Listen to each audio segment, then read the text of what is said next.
Okay,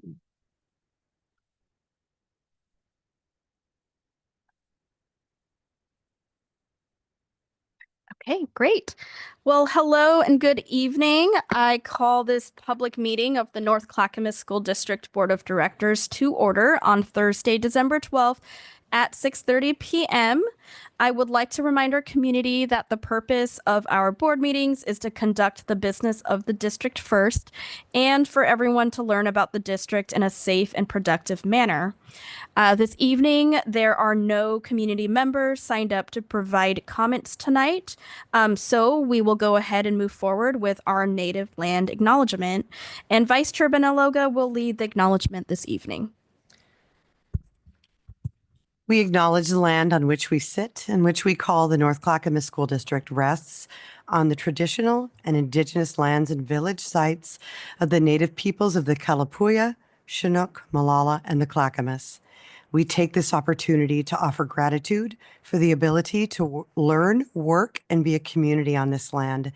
And we offer thanks to the original caretakers of this region.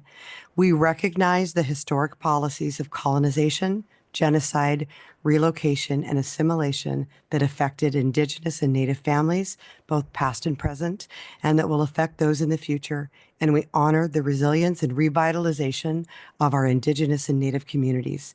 We pay our respects to the elders, both past and present, who have been the stewards of this land throughout the generations. Thank you, Vice Chair Benaloga. And now we will have Director Wachter leading the Pledge of Allegiance.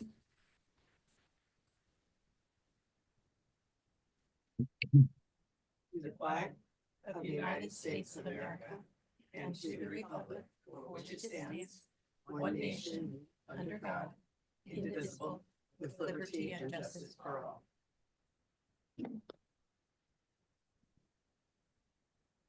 Okay, thank you.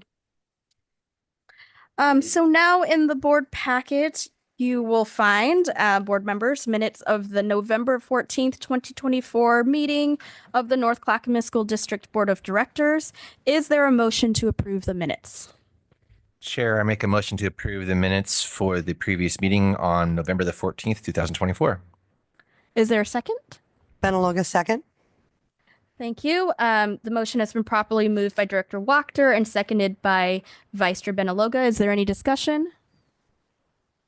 Okay, seeing none, I call for a vote on the motion. All those in favor, please say aye. Aye. Aye. All those that oppose, please say no.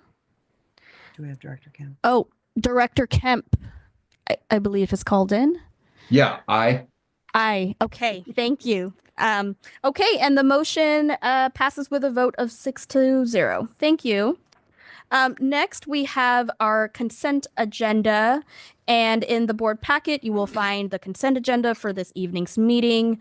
The items on the consent agenda are employment changes, the legislative agenda for the 2025 and 2026 sessions, and the superintendent evaluation process. Is there a motion to approve the consent agenda? And as a reminder, please read all of the items included. Chairway, I move approval of the consent agenda, which includes employment changes, legislative agenda 2025 and 2026 sessions, and the superintendent evaluation process. Is there a second? Wachter, second. Okay. And is there a discussion? Okay, seeing none, I call for a vote on the motion. All those in favor, please say aye. Aye. Aye. And Director Kemp. Aye. Okay, all those that oppose, please say no. And the motion passes again with a 6-0. Thank you, board, for taking care of business during the start of the board meeting. We have a full house today, actually, this evening. And for folks who may be watching online, we welcome you again to the school board meeting of the North Clackamas School District. It's really a pleasure and an honor of mine to introduce our first round of guests that we have this evening who will be coming before us. So now we have the North Clackamas Education Association's featured educator and Yep, you can applause. It's okay. Yeah. Wonderful. And so I welcome NCEA Vice President Michelle Arco with a very special guest that she will introduce. Welcome.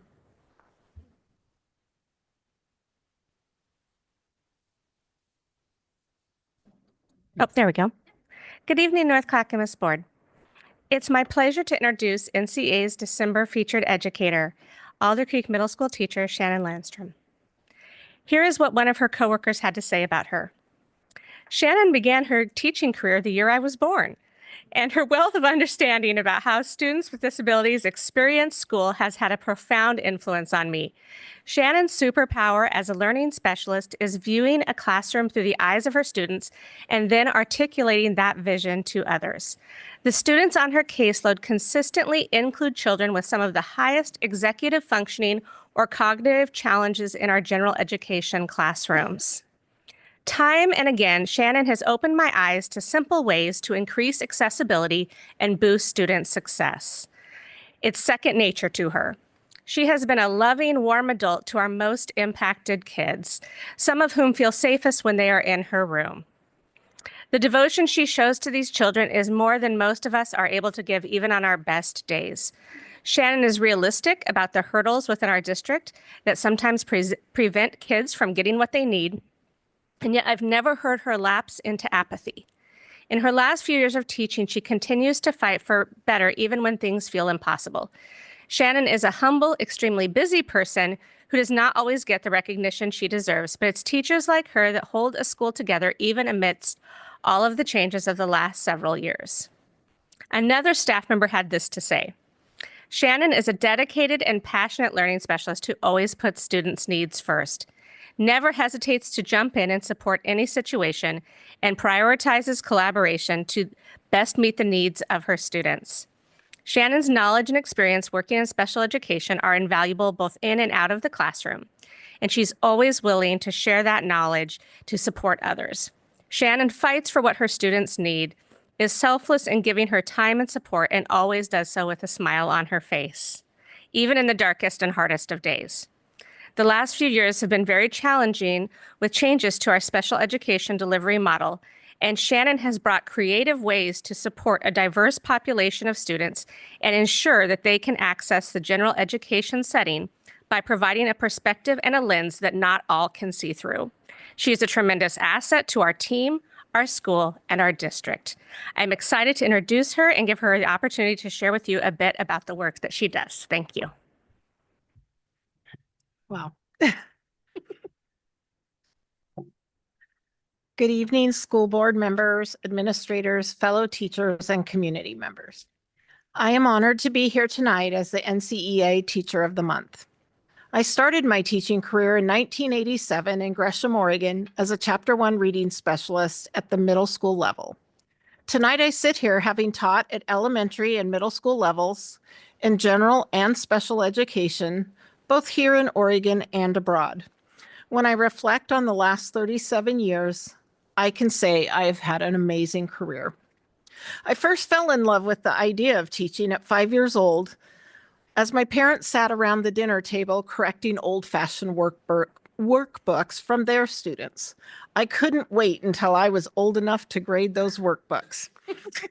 As a teacher, I feel the most reward when I connect with a student that others have not been able to connect with.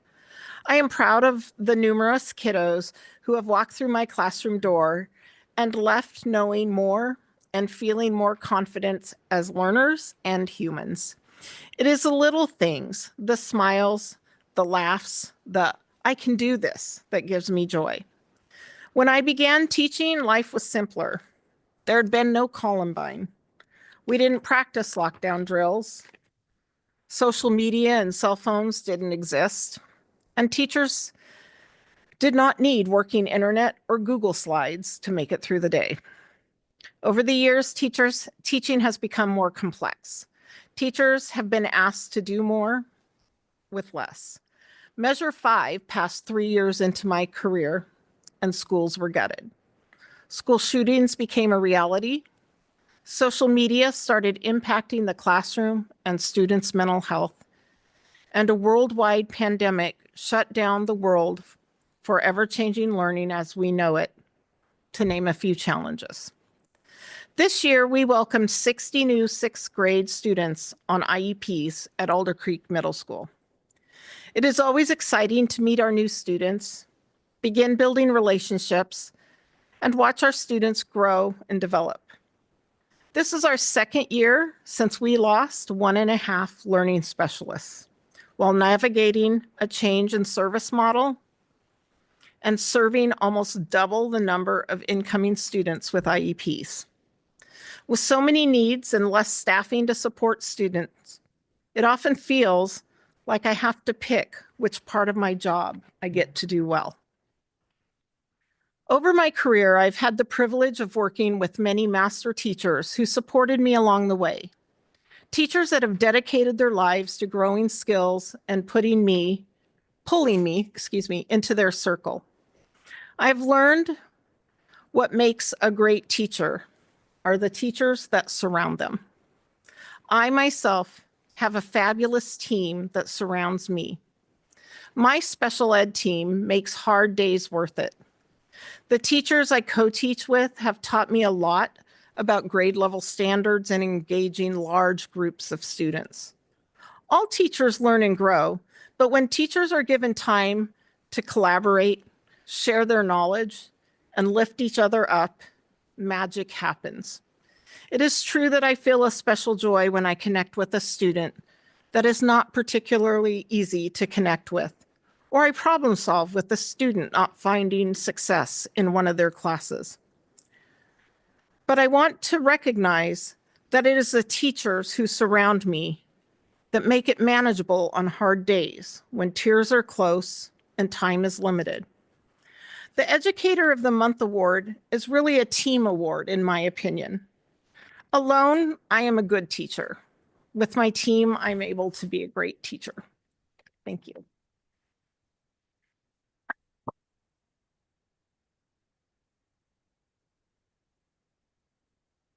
I was going to say, please don't go anywhere yet, because I'm sure there's some board members here who just want to express a lot of gratitude and thanks, Shannon, just for your hard work and your commitment to our students. So I'm just wanting to see if there's any board members who'd like to make some comments. Okay, don't all fight. April.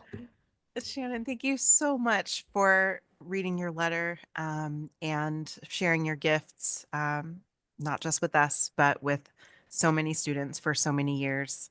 We're really lucky to have you, and we appreciate you. As the mother of a child with special needs who only found their way because of people like you to the independence that they are experiencing today, I just want to express my personal gratitude for everything that you do. Dr. Bauer? Yeah, just thank you so much for 37 years. I don't know how you do it. Really, that is amazing. And thank you for the reminder of how education has changed and it continues to evolve. But I hope you can do another 20. Thank you. Vice Chair Benaloga? Yes, thank you, Shannon. It is teachers like you that see that there's different abilities and that everybody can find success. We just have to help them find their way. And thank you for being one of those people that's dedicated and surrounded by wonderful people that help those students that need a little extra help them find their way. So we appreciate you and thank you for all your years of service. Just to add on what everyone has shared, the line in your testimony where you said you've been teaching for as long as some of your students have been, or former students have been there, I can resonate to that. So that line resonated with me. But thank you again so much just for your service and your dedication. And I can also say that I just wouldn't be in the seat that I am without having just wonderful teachers and educators in my life. So thank you. Okay. Thank you so much. Oh, I'm sorry, Director Kemp. No, I just said Oh. thank you. Oh, okay. That would cover all. All right. Thank you again so much. Okay, next on our agenda, we have a school presentation from Rao Middle School. So I welcome our Superintendent of Education, Yvonne Dibley, who will introduce our guests.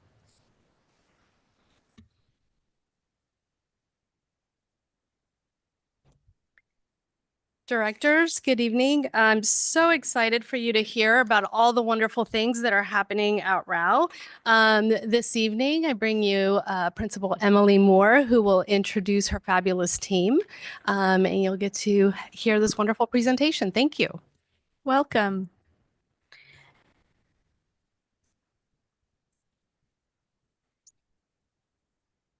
All right. Well, thank you for having us. I'm the principal. I'm Emily, and this is our amazing instructional coach, Jen Martin, and one of our new APs, Harold Acevedo.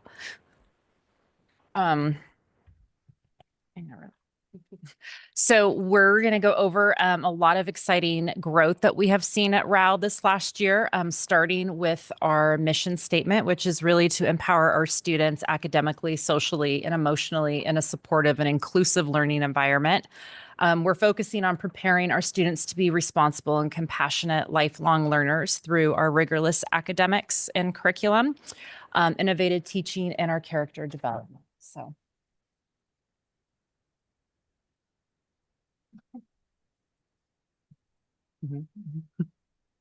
Hi, good evening. So I'm going to share with you what makes Rouse so special. I'm sorry. Yes, the green light should be on. So, Thank you. Yeah, there you go. So good evening. I'm here to share with you what makes Rouse so special as a building. First, we like to celebrate the diversity of our community. We are committed to growing our students, and we believe in one another as students and as staff. So first, I want to highlight our student population. So we currently serve 754 students, and as our demographics demonstrate, our diversity is one of our great strengths as a building. We are currently serving 15% ELL students in our building. 22% of our students are students of special needs, and 6% of our current student population are serving and working in DLI programs. In addition to our student population, we are also offering robust affinity groups for our students to help them find their adolescence growth. So we currently have a BSU, an AAIP group, an ISA group, Fuego, and Unity. The BSU helps with our Black students. Our AAIP is for our Asian American students. ISA helps with our Indigenous group. Fuego serves our Latino population, and the Unity works with our LGBTQ community. On the 30th of this upcoming year, we'll be having a family night where our affinity groups will be having a group meeting where they're going to be celebrating what they do in their each particular affinity group. And this is a school-wide assembly that we have every year to acknowledge the diversity of our building.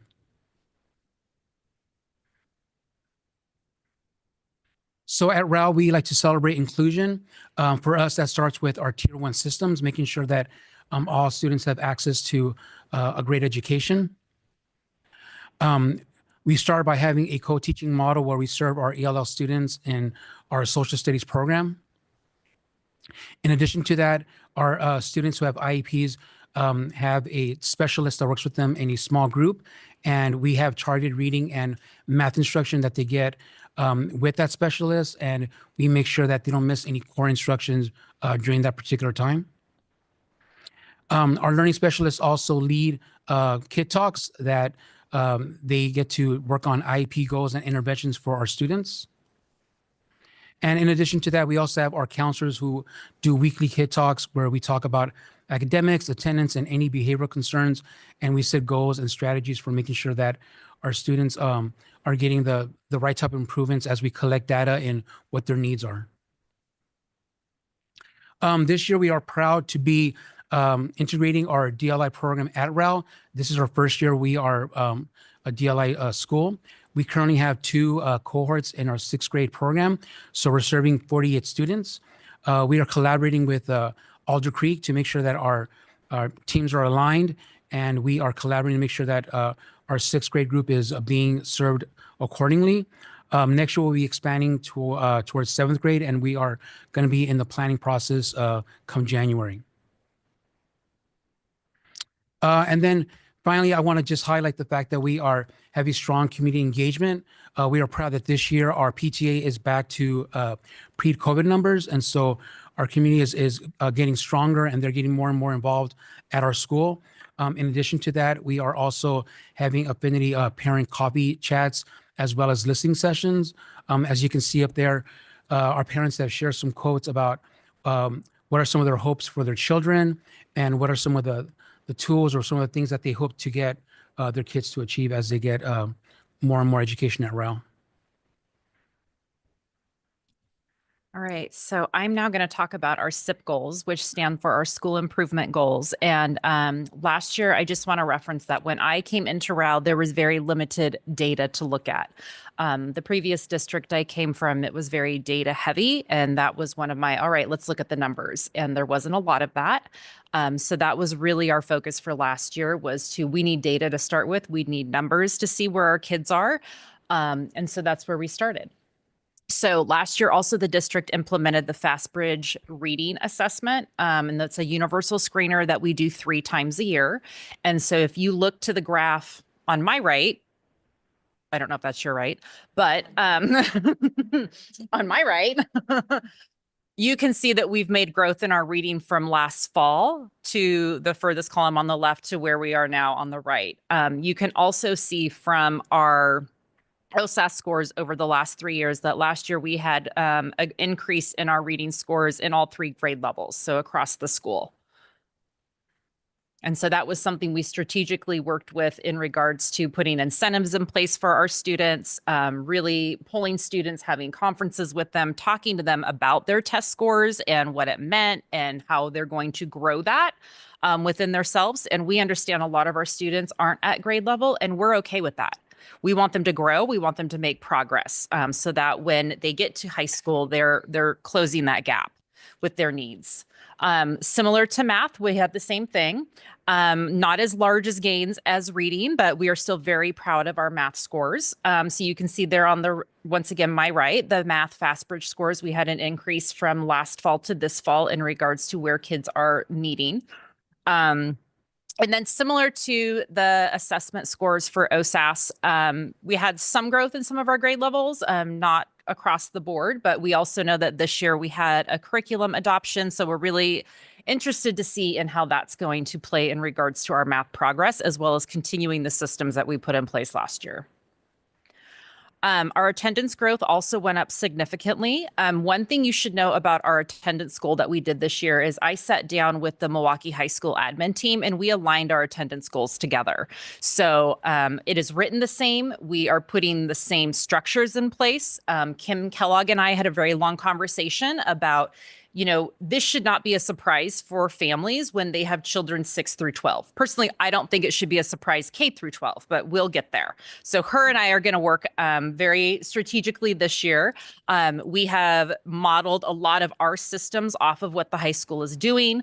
Little things such as we've changed our bells schedule to match the bells to match theirs. We have postcards that they send home to students who have been gone for 5 days that align with the same language that they send on their postcards.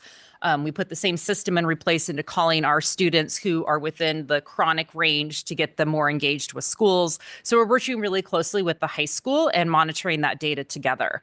With that, we saw a 12% increase from our previous scores through the state of our regular, our regular attenders. When you break that down into our subgroups, you see significant growth in all of our subgroups. So when I say significant, I mean 10% percentage points or more went up in every subgroup except for one. And that subgroup, we are working with our liaisons in regards to kind of dive a little deeper into why that is. Uh-oh. Oh, there we go. So that's this. Was this me too? That's you too. Yeah, I forgot about this one. Okay, so I kind of talked about this a little bit already, but this also shows our report cards more specifically. You can see what our goal is, and we're using FastBridge to monitor that goal with our students. So you can see the moving out of high risk into some risk along those lines. And if you take a look, especially in our reading, we see growth in all of our subgroups except one. Math, once again, we are aware that we have some work to do with that this year. But like I said, I'm excited with there being a curriculum adoption and being able to really monitor that, because I am aware when you look at the math data, it is, it is shocking to me that we are meeting one particular group of students. And that means that's something that we need to be working on and changing within our practice. Another thing that we've really focused on at RAU is building a culture of growth throughout our building. Emily talked a little bit about the goal setting process. Every fall, we make sure that we pull students one by one. We have these individual goal setting meetings with students before conferences.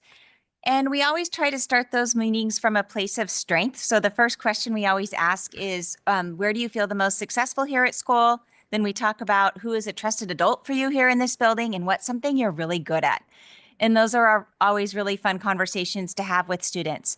From there, we move into looking at their reading and math testing results and setting some goals. For students in our dual language program, you can see the form there. They were looking at their reading scores in both English and Spanish and setting goals for both languages. And then this information was shared with families at conferences and led to some really great conversations as far as goal setting and how parents can support their students at home. This concept of really focusing on growth rather than like, are you meeting or not, extends to our staff. And we really try to build an environment where staff are encouraged to grow. And one example of this is with our leadership team, which is made up of administrators, coaches, and teachers. And this year we've been reading the book Street Data, and we've been looking at the different kinds of data that we can use when making decisions within our building. So we look at that satellite data that shows us overall trends, for example, state tests. We also look at the MAPS data, which is closer to the ground, FastBridge scores, for example, that can show us what we can change in our instruction to better meet students' needs. But this year, what we've really tried to focus on as a leadership team is what we call the street data. So this is closer to the ground, and it includes the experiences and the voices of all of our community members. So one thing that we did is that we gave a student survey at the beginning of the school year, and then as a team, we tallied out all of student responses by theme. So you can see Don Shaw, one of our administrative assistants here, tallying out the responses from all of these student interviews or surveys that they took. And we were able to identify several themes that really rose to the top. For example, a lot of students said that there was challenging coursework. They also said that kids were unkind. So then as a staff, we were able to come together, and our instruction team is able to look at how they can help students who feel that the coursework is too challenging. The climate team can look at ways to really improve the school climate. And then going into the new year, our teachers are going to be self-selecting which of these different goals they would like to work with and going through an improvement cycle with a cohort of other teachers. And I'll also add using the Danielson framework in regards to that, because our goals as educators is always to be proficient or distinguished in our practice in various areas. So if you've been around a while, RAU, you can yell at Monica for me. RAU has a theme every year. So this last year, we put in believe as our theme. So if you're familiar with Ted Lasso, you know all about the word believe. And so we kind of went a little believe crazy at RAU. But we did some work with this at the beginning of the year with our staff. We have posters in all of our classrooms, like above the doorways, just like in the TV show or on the walls. We also did an activity with our students for one of our beginning of the year SEL lessons, where students filled out little believes that you can kind of see there on the bulletin board. They decorated them. Some of them wrote on things wrote, things that they believe in themselves or in the school about, and we have them all around the school. And then we've just began to really encompass that within our conversations in our staff meetings. And it's a really easy way for us to just take it back to like centering us. So, when we tend to get off topic, lots of times it's like we need to just pause for a minute. And what is it that we believe in? And what is it that we know that we can do and continue to move forward? Because I think if anything at RAU, we've really turned the tables and looked at, we believe in growth. And all of us can make growth. And that is for every single person, adult, student, community member in our building. We can all do that. And that is what we're striving for. So Mr. Dix, our media arts teacher, put together a little video for us. What the kids say. For as long as we can remember, RAU Middle School has had a theme. This theme is usually a word or phrase to inspire students and staff throughout the 10-month school session. Some years, we've made songs and music videos around the theme. To the top, won't stop, cause I level up. Standing tall, won't fall, cause we ain't giving up.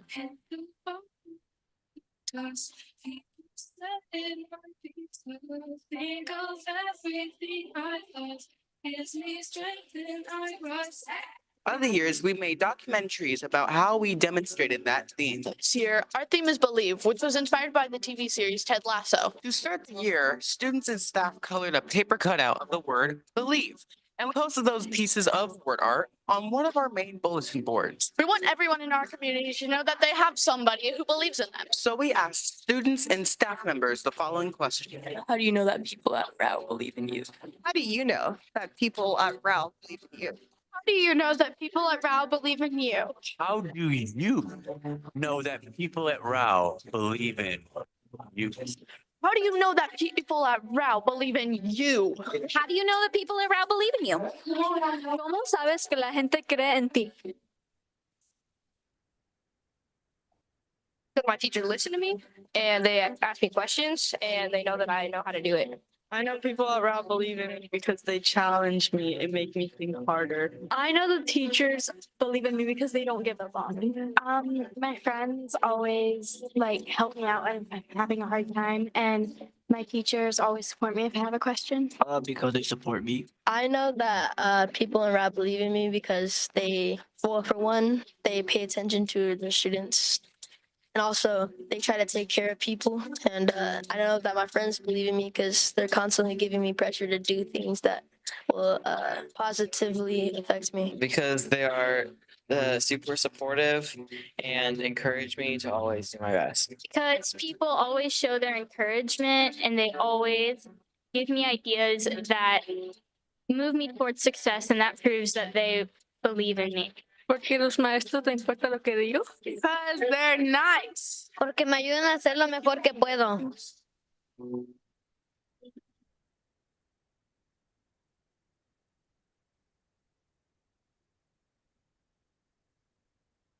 I think it's question time. Okay, well, thank you so much. That was just such a lovely, insightful, informative presentation. And so this is an opportunity now for our board to ask some questions or some comments. And I have a few, but okay, Director Bauer's gonna go for it. I can't help myself. That was amazing. You do amazing work. It's so clear when you explain it to even me, But I wrote down, we believe in growth for everyone. That includes me too, all of us. So that belief that you have came through, and it was so real. The kids, you could feel it from their responses. One of the students I just met this week, and he was amazing in youth equity. And I thought, wow. So, you are building leaders, you are building successful people. Thank you so much. I could go on and on, but you've been involved in our community, and you teachers and your staff are just doing great work. Thank you so much.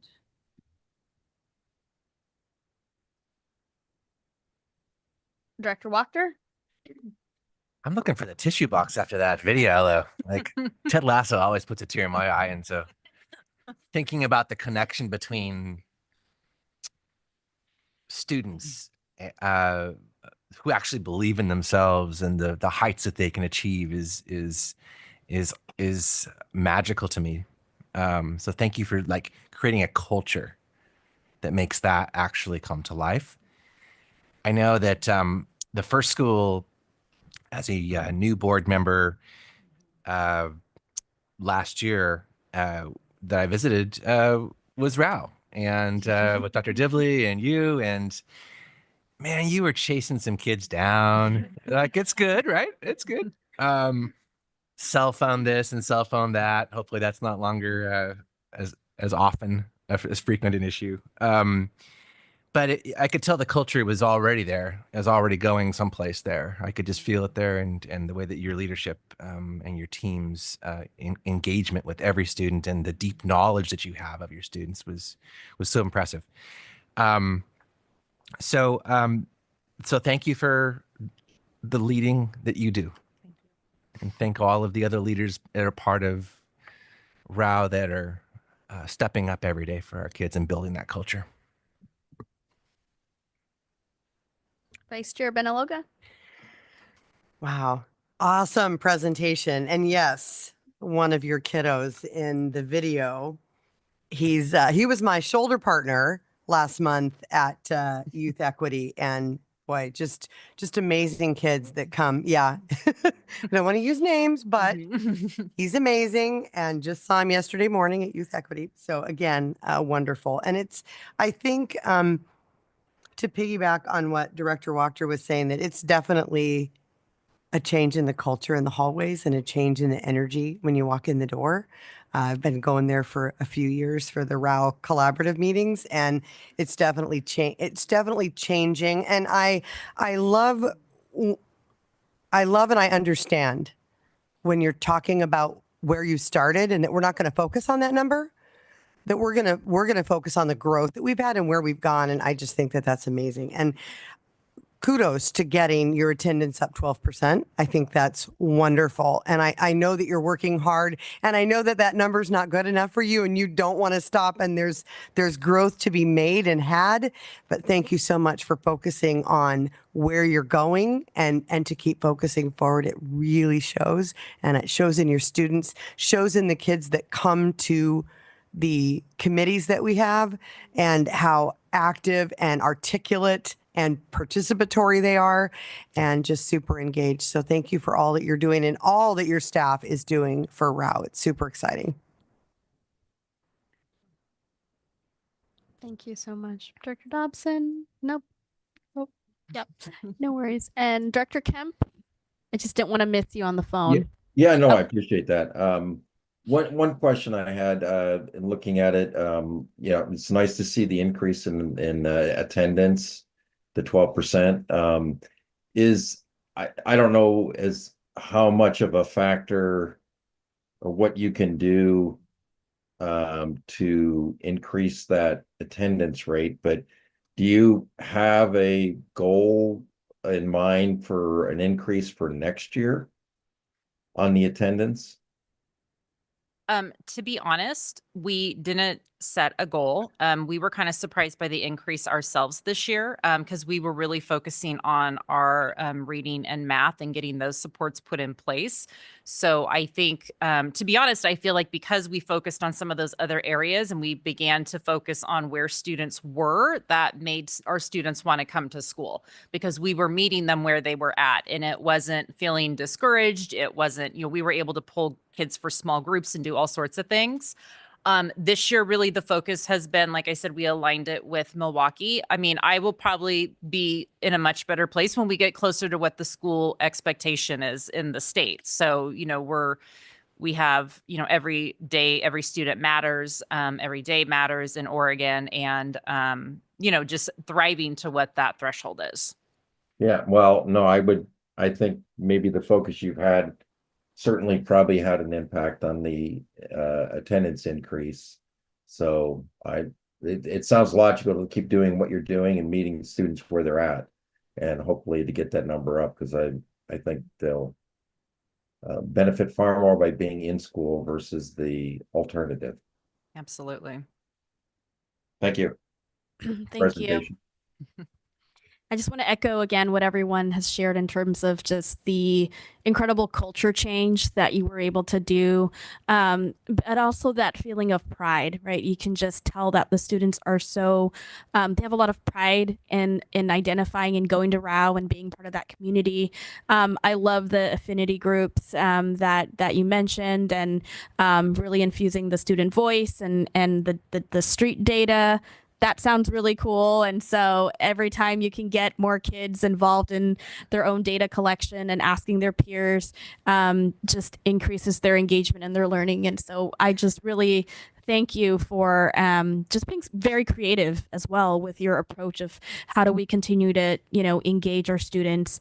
And I know that there's more work ahead, as board members have said, around additional academic outcomes and reading and math and all of that. So, and thank you for also bringing up data. I think that's also important for us to learn more about and know of as a board, is how are we measuring, right, different things, and also different student populations, and kind of measuring outcomes for them, so that we are also in line with our equity work. So again, I just want to congratulate you all and your team for the amazing work that you've done and the progress. And we hope to see you again, hopefully with great news next time. You're out anytime. Yes, yes. Thank you. He was there today.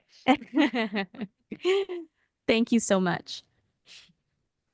Okay, board. So we're going to switch gears a little bit, and we are going to focus now on our board reports. So we've heard the presentation from one of our schools, and now this is an opportunity.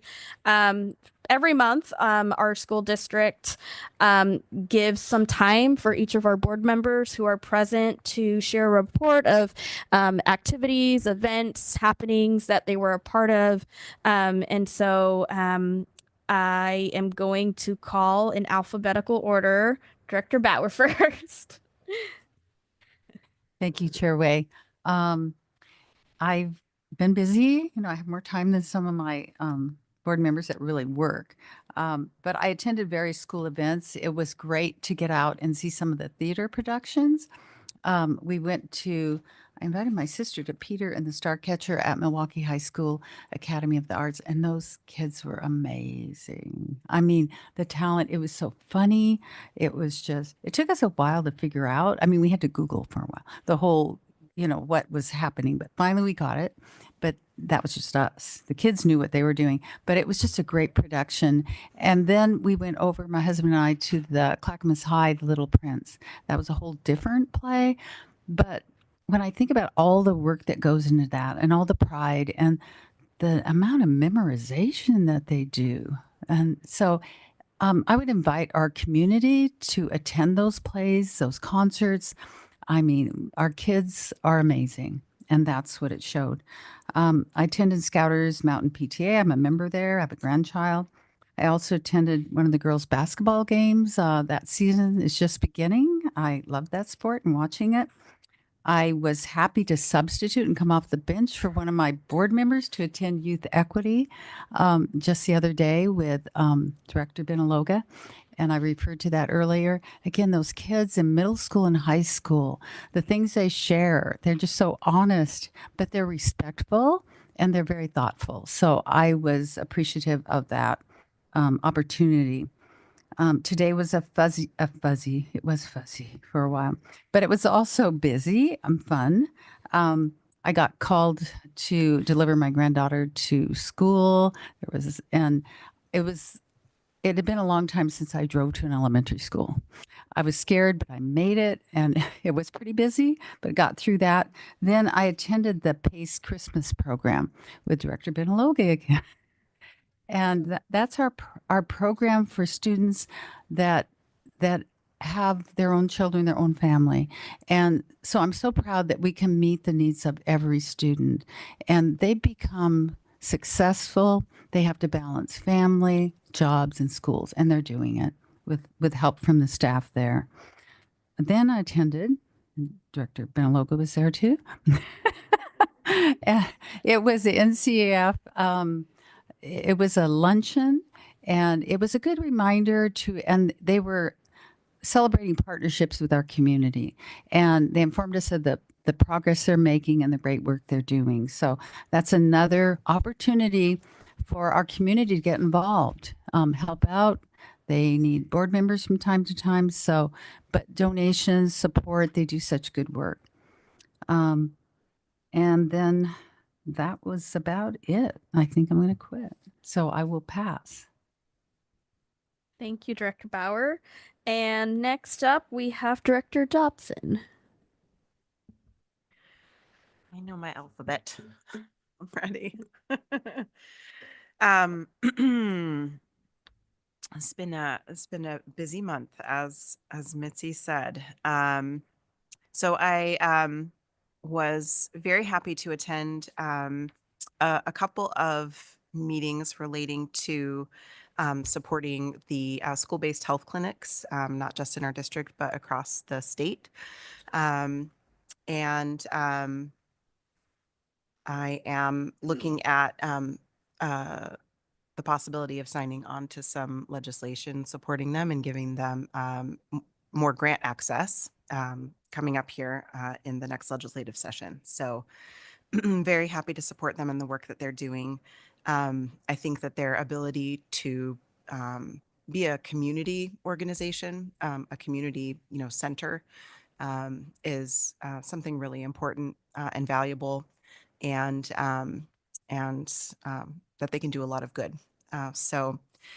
I also toured the Wichita Center. Was my first full tour. I've been there for various reasons at various times, and happy to see that they are thriving under their current conditions, and excited to see what they'll be able to do after we've done those repairs and got them all reinstalled. I also participated in a really interesting health sciences visioning meeting at Sabin Schellenberg, talking with not only the educators and administrative staff at Sabin, but also with community leaders in health sciences about the kinds of things that we can be preparing our students for as they leave this really great program and head out into the workforce.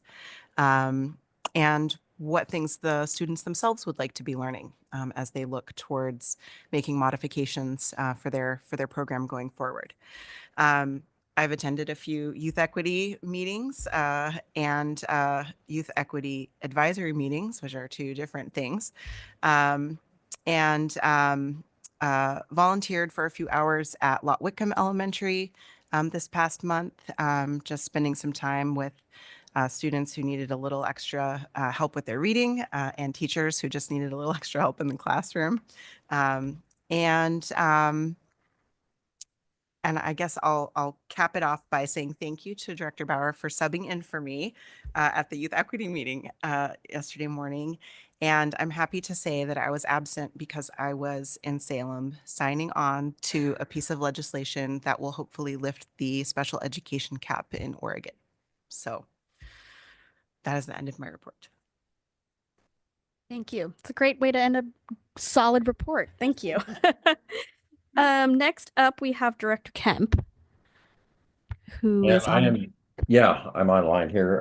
And I'm sorry to say I've been working out of state, so I really have nothing to report other than just simply attending board meetings remotely and so on. So when I'm back, I will try to get to some local events and have a better report next time. Thank you, Director Kemp. And I'll also say that all of these activities that board members have shared and mentioned, also completely voluntary, in addition to, of course, coming to board meetings and also being on some of the board committees. And so this is like extra credit, if you will, to sort of report on. So yeah, if you're like keeping points on extra credit, that's but I just want to state that. So this is just a lot of extra generous time that board members are devoting themselves in addition to all of the regular board work. So no expectations, of course, but always really happy and glad if board members can go above and beyond. And we have Director Wachter, who's next. Thank you, Chair. I'm super interested in extra credit.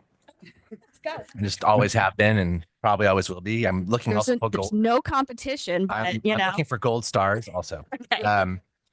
Most of my last month's activities on school properties was following my daughter's Clackamas high volleyball team and supporting her and them. Scorekeeping in volleyball is really hard, apparently. I'm the only person that signs up to do the score sheet. That's the kind of stars I'm looking for. But I saw the end of a season game that was remarkable between Nelson and Clack, and I saw a comeback underdog victory, and I saw teams rallying together, and I saw really amazing coaching from athletic leaders, and I saw the best part of youth athletics just played out at Clack between those two teams, and a coach that was leading the Clackamas team retired 30 years of coaching on that game, and it was a really special moment for everybody.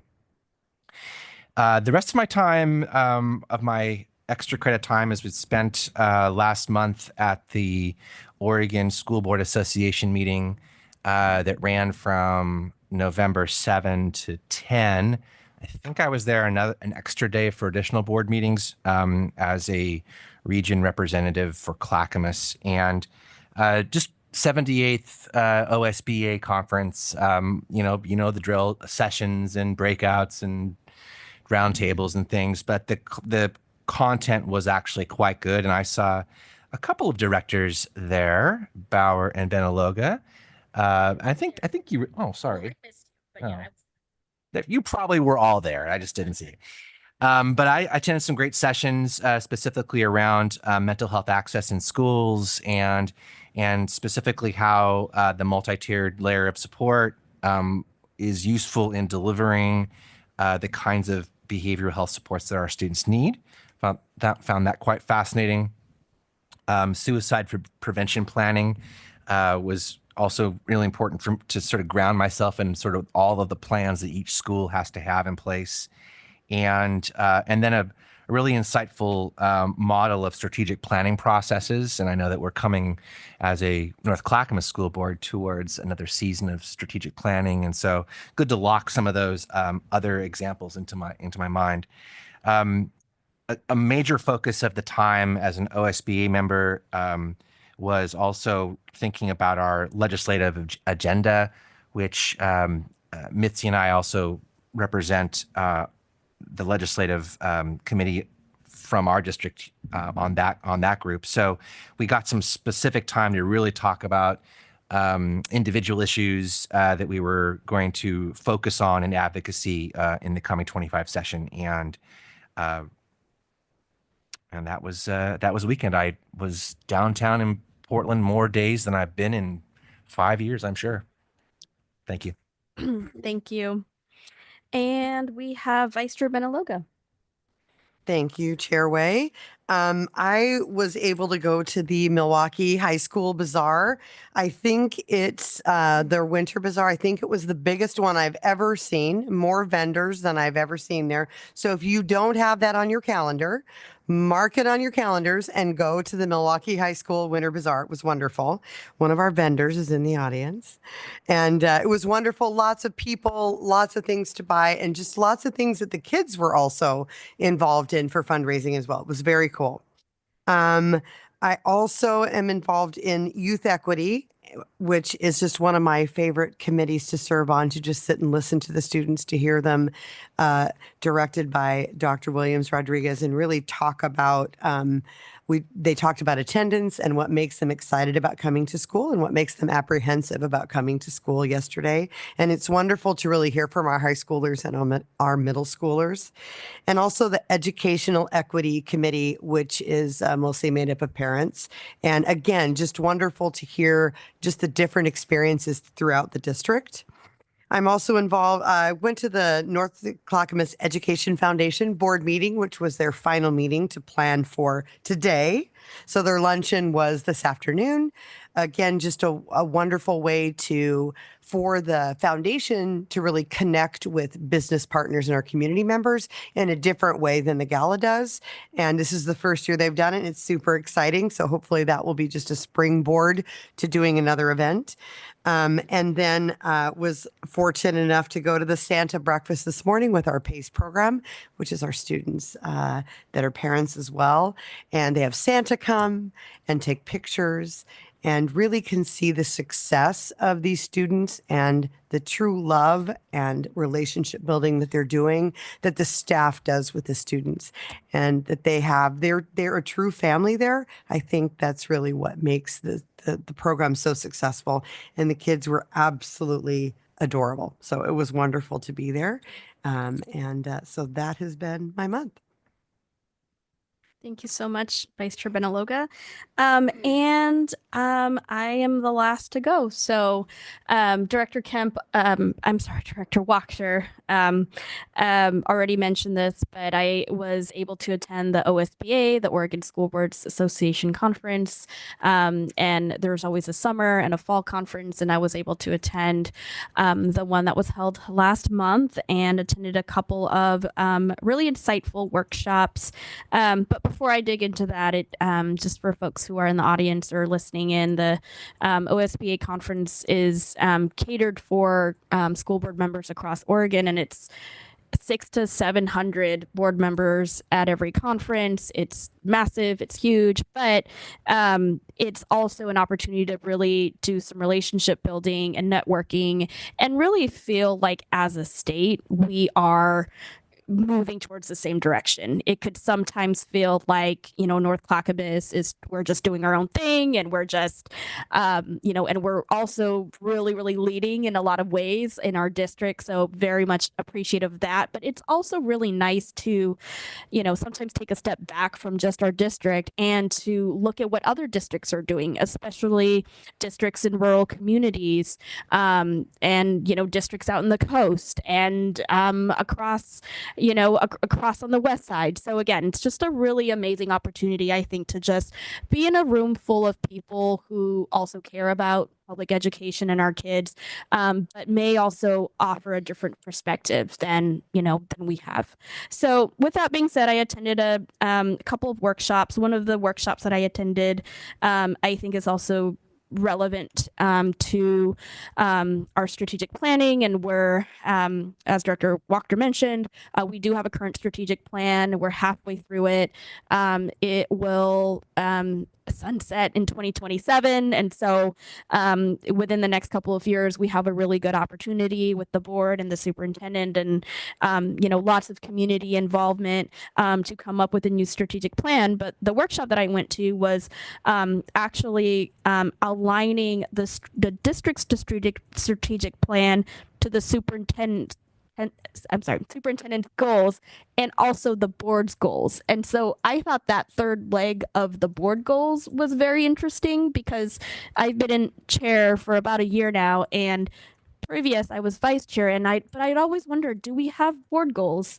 And I don't think we do. So, or maybe, and it's something that we have to revisit, right? So I just thought it was a very informative workshop. There were different districts who, it was also interesting. Some districts didn't have a strategic plan, but they had really strong board goals. Other districts had all three.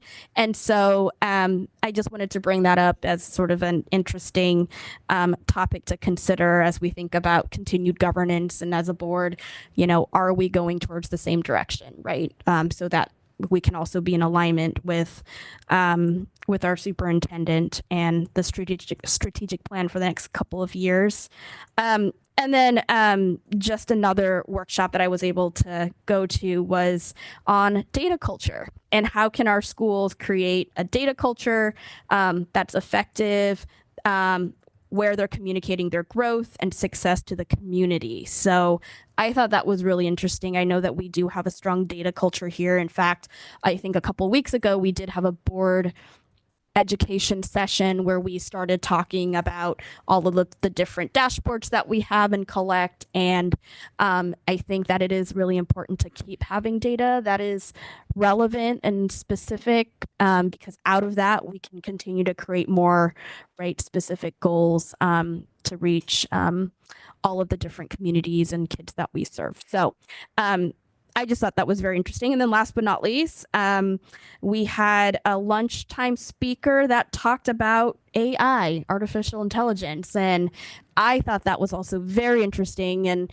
one of the key things that he said is like, whether or not you agree or disagree or like AI or don't like AI, he was like, the fact is it is here and we're, going to have to deal with that. Right. And so anyways, I just thought it was a very fascinating sort of lunchtime topic. And, just one of the big takeaways that he just asked is, do school districts have an AI policy? And that is a great question. I'm not sure. And so anyway, so he asked a lot of really great questions about just how are we, as a district approaching this technology, working with this technology? Do we have a policy?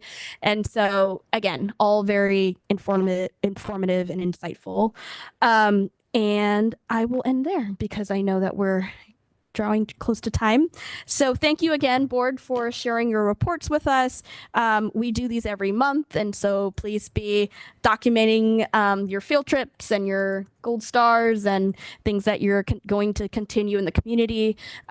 We are obviously entering into holiday season, and so we may not have too much to report on for next month in January, but as many folks have also said, we have a start to a new legislative session on January 21st, and want to also thank Director Shireman and many of some of our board members here who are part of the legislative team here at North Clackamas for really being involved in shaping our agenda as a district for the next legislative session. So thank you for all that work. And I know that our parents and community at some point will also be heading down to Salem, probably in, I think, February, with the PCLA that many of folks are involved in, to talk to lawmakers directly about our experiences and some of the bills that we're advocating for. So that concludes all of our board reports.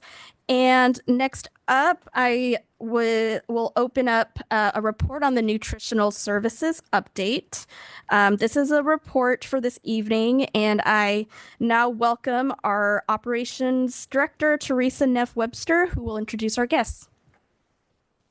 Welcome. Good evening. Thank you. We are excited to provide this update for nutritional services and the community eligibility program that has rolled out this school year. So I am excited to introduce our dedicated team, including both a district nutrition and wellness staff, as well as I'm supposed to be in charge of this one. All right, here we go. I will restart. I am excited to introduce our dedicated team, including both the district nutrition and wellness staff and our fantastic partners from Chartwells. Together, they are working tirelessly to provide the best possible meal experiences for our students. So we have Amy Fortuna, who is here as the director's new administrator for nutrition and wellness. And while Amy is new to this role, she's not new to our district. And she has jumped into this position with a remarkable dedication and energy, which is deeply appreciated. Alongside with being the district's wellness committee lead, Amy is responsible for ensuring the district is 100% compliant in all of our reporting regarding meal services for breakfast, lunch, and after-school programming. And thus far, she's already conducted 40+ observations to date, ensuring that we are delivering top-notch services to our students. And of course, you're all familiar with Greg. Greg Collins is our exceptional partner from Chartwells. And I would be remiss if I did not mention that Greg has been awarded the prestigious honor of being the K-12 leader for the United States of America for the Chartwells organization for this year. And for those of, absolutely. For those of us who are fortunate enough to work with Greg, this recognition is no surprise and speaks to his outstanding leadership and contributions. So tonight we're going to share highlights to our programs and successes and plans for the future. So I'm going to kick it off with Greg. Good evening, everyone. We're going to start off by showing some of our student programs that we're offering right now. Our first is Discovery Kitchen, and this is a foundational Chartwell's program that's designed to inspire curiosity and discovery in our students. Each month, we have a different theme that ties in with our nutritional education and our menu items, and that rotates throughout the year. Some of the upcoming themes we'll have in January, we'll take our road trip around the United States, focusing on the different culinary regions of our country. And then in March, we also have Plant Power, which is one of my favorites. It's always amazing to see the new things that are happening with plants and how not only can they affect our nutrition, but also the other uses that we're coming up with those. Here's a few photos of that presentation in action. We have some flavored popcorn at Ardenwald with our students. They were having a great time that day. Popcorn can be a little messy, but it makes it a little bit more fun. And then it's a program that also can provide outreach to adults. We had a cucumber apple salad at the benefits fair, and that was a lot of fun for us to share that in the recipe cards and give samples, and it can be a lot of fun for adults too. Next, we have Student Choice, and this is our opportunity to provide North Clackamas students a say in what's on the menu. And this round was all about the sides.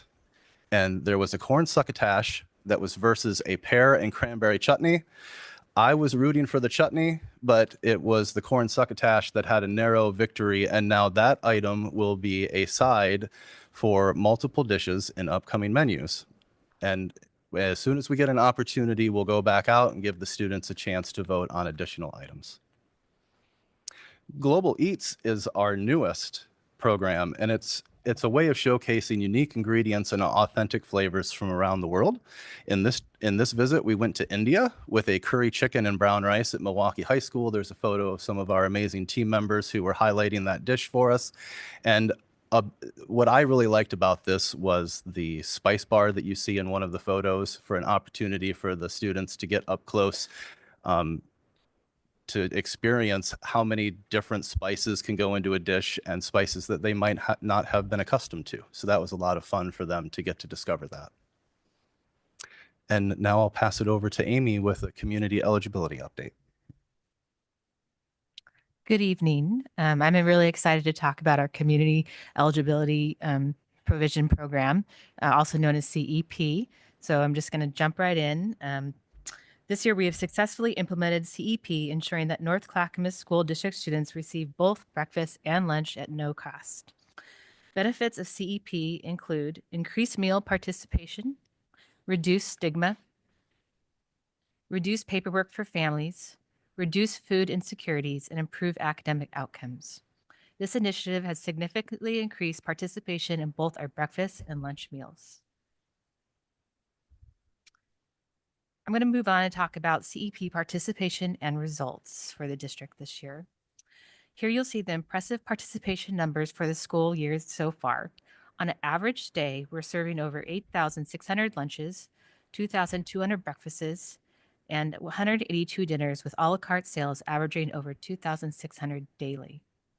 These successes are driven by offering popular menu items, creating welcoming environments, and receiving strong support from administrators. CEP is a vital program for fostering focus and academic success among our students. The next few slides provide a comparison of last year's numbers to this year's, focusing on the period from September through November, which represents the first 52 days of school. You can see here, this is the breakfast counts. Breakfast participation has increased by 26.87% across the district this year. The next slide looks at lunch counts, and lunch participation has increased by 20.82% across the district this year. And finally, we look at a la carte. A la carte sales have declined by 20.9%. We believe this is based on students' ability to access meals at no cost. These numbers reflect an increase in both breakfast and lunch meals, highlighting the growing impact of CEP within our school district. I'm now going to hand it over the presentation to Mr. Collins, who's going to discuss more data regarding CEP. So these charts are a bit more descriptive in the individual schools. So this is first year CEP, which means that these schools did not previously have CEP. This is their first year participating in the community eligibility program, and this shows the elementaries and their daily lunch counts based off of the first 53 days of school from last year to this year. It's basically from the beginning of September to the end of November. And they are descending from left to right. So Scouters Mountain had the highest increase in actual meal counts at 76, Happy Valley at 73, and then they trend down to where you get to Spring Mountain and Cascade Heights with 20.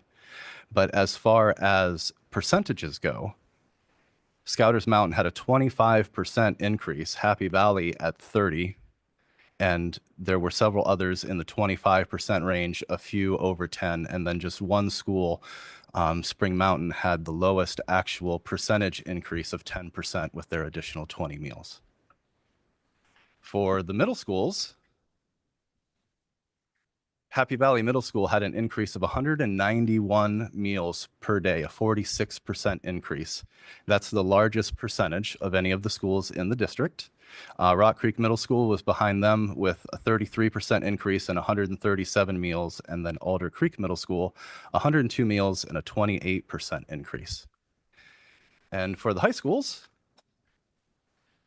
Adrian C. Nelson High School had the largest actual number increase of meals at 214 per day, 45% increase. Clackamas High School at 153 meals a day, a 38% increase. And Rex Putnam High School, a 42% increase with their 133 additional meals.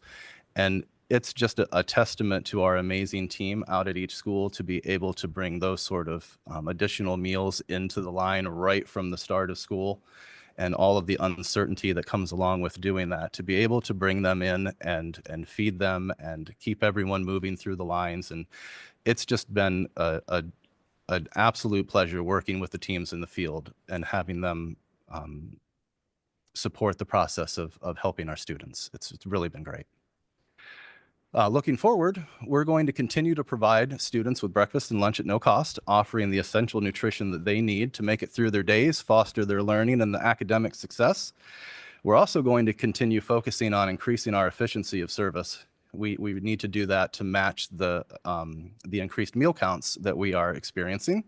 And then lastly, we're going to continue recruiting and retaining the best team members we can, and making sure that we take the time to celebrate their commitment to our students. They're the heart of the program. They keep everything running, and we need to make sure that they understand how much we appreciate their commitment to our students. Thank you. Wow. Thank you so much. Amazing, amazing charts. No pun intended, Chartwells, but yeah, amazing charts off the roof. I will save some of my comments and questions, but wanted to see if board members have any questions or reflections. Yeah. Do you want? Oh, okay. Director Bauer. Thank you for that report and all the information. I love charts, I love numbers, and I love the percentages. And another activity, my husband and I volunteer at Scouters, and I have noticed the kids that are, getting lunch, and it's amazing they do get through the line. Most of them do eat it. I mean, get through eating. It's such a quick time, but I just wondered how much, there's a second grade class there that fills the whole classroom. And I think that's the only one that is just tough to get through and get eating. But with all the amazing staff, they just keep them moving. And, I learned a lot just watching the kids. Which brings me to, I wanted to congratulate you on the food and the way you use it as learning about cultures. With kids experiencing different tastes and spices, we all need that, to open up their choices.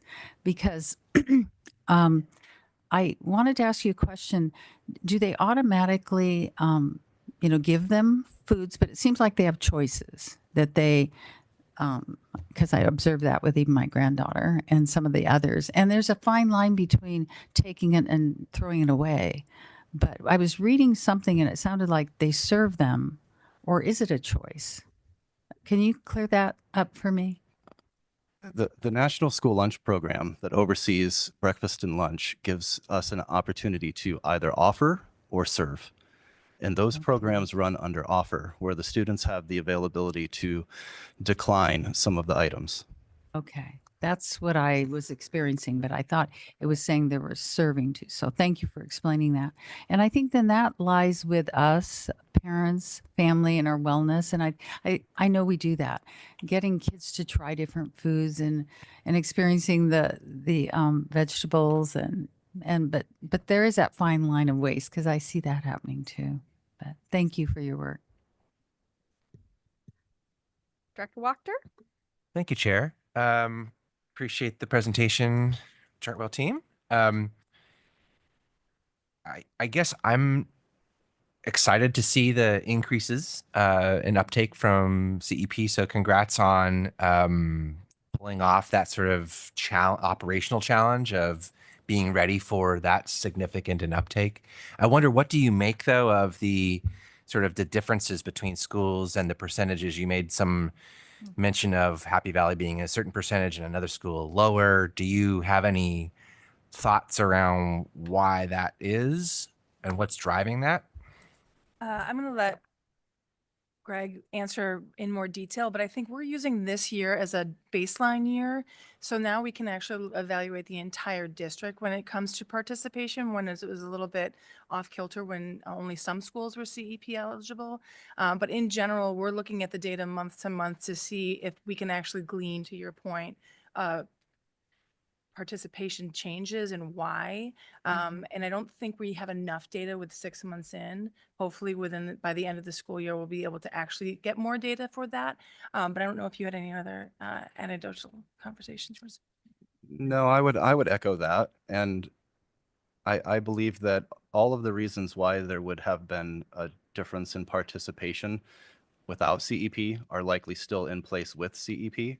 And so we'll see more as the year goes to see if allowing the meals at no charge to all changes some of those parameters. Okay. I'm intrigued.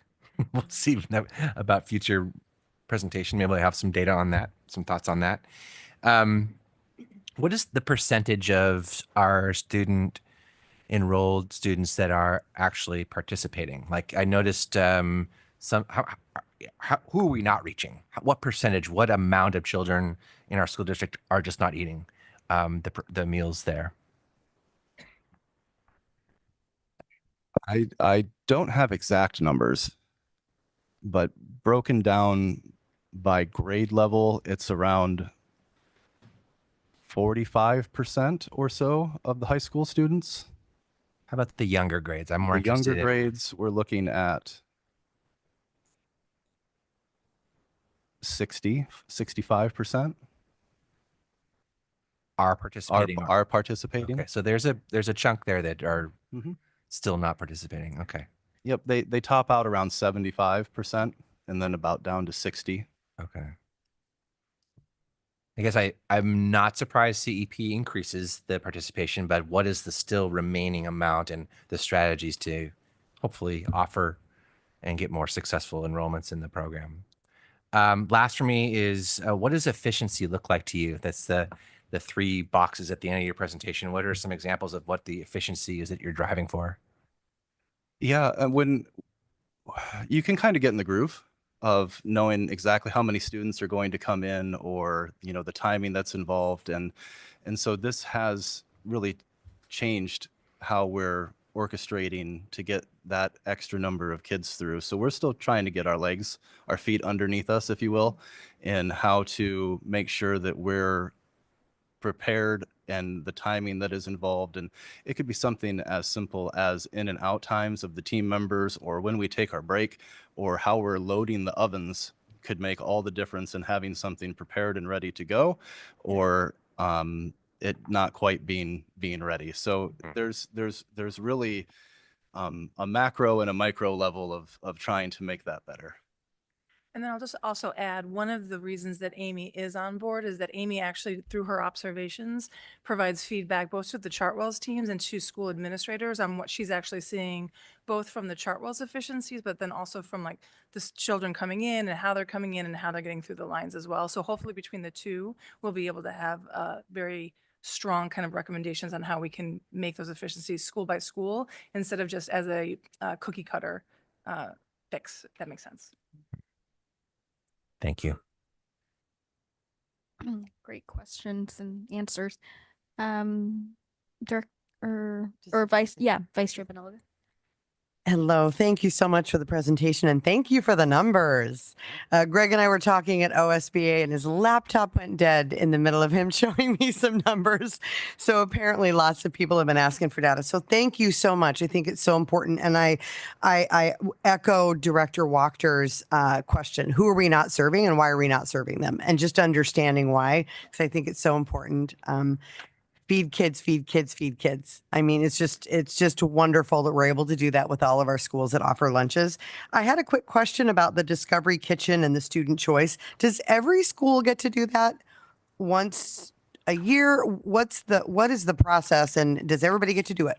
We get to as many as we can. Okay. Student choice is normally at the secondary schools, and we'll try to make it to each secondary school at least once. Okay. We have other programs. The Discovery Kitchen tends to be at the elementary schools more often, and there were a few others that weren't mentioned.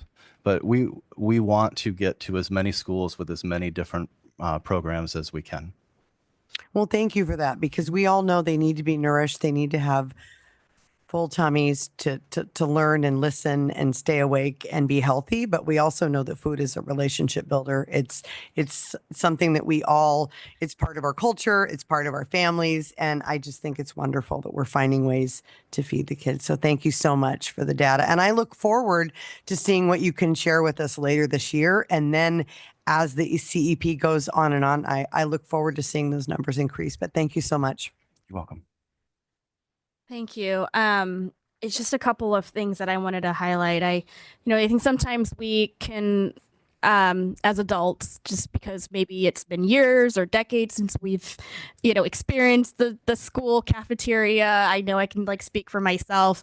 I tend to forget how important that experience is of showing up to school and knowing that you're going to have breakfast or lunch or at least one meal to help you get through the day. And so I was actually just reading a statistic online, and it's from Feeding America. So it's hopefully fact-based, but it says in Oregon, there are 554,550 people that are facing hunger, and 1 in 6 children face hunger in our state. And so I just wanted to highlight that because I, again, know sometimes it could be one of those things where it's like, oh, well, it's just school lunches or it's just, and you are doing so much more than that. Food is a love language for so many people and for so many families. And for, as I said, a kid to show up and know consistently, right, that there is going to be a meal for them that our district can provide without asking them to pay, that is amazing. And I think that just speaks to our values as a district. So I just want to say again, thank you for this great work. Thank you for continuing to create these systems, right, where you are improving your efficiency, you are going to be collecting more data and kind of closing some of those gaps of kids that aren't being quite served yet. But I just want to say thank you for all this work. And we look forward to hearing more, hopefully amazing stories from this program. So thanks. Thank you. Thank you. Okay, we are still doing good on time. Thank you, everybody, for staying and sticking around at our board meeting. There's still a couple more agenda items we are getting through. So the next presentation will be, this is a discussion item, and it is our middle school schedule adjustment to meet Division 22 requirements for physical education. That was a lot, but now I welcome again our superintendent of education. Oh, Yvonne Dibley, or did we? No. Okay, I'm sorry. This is not.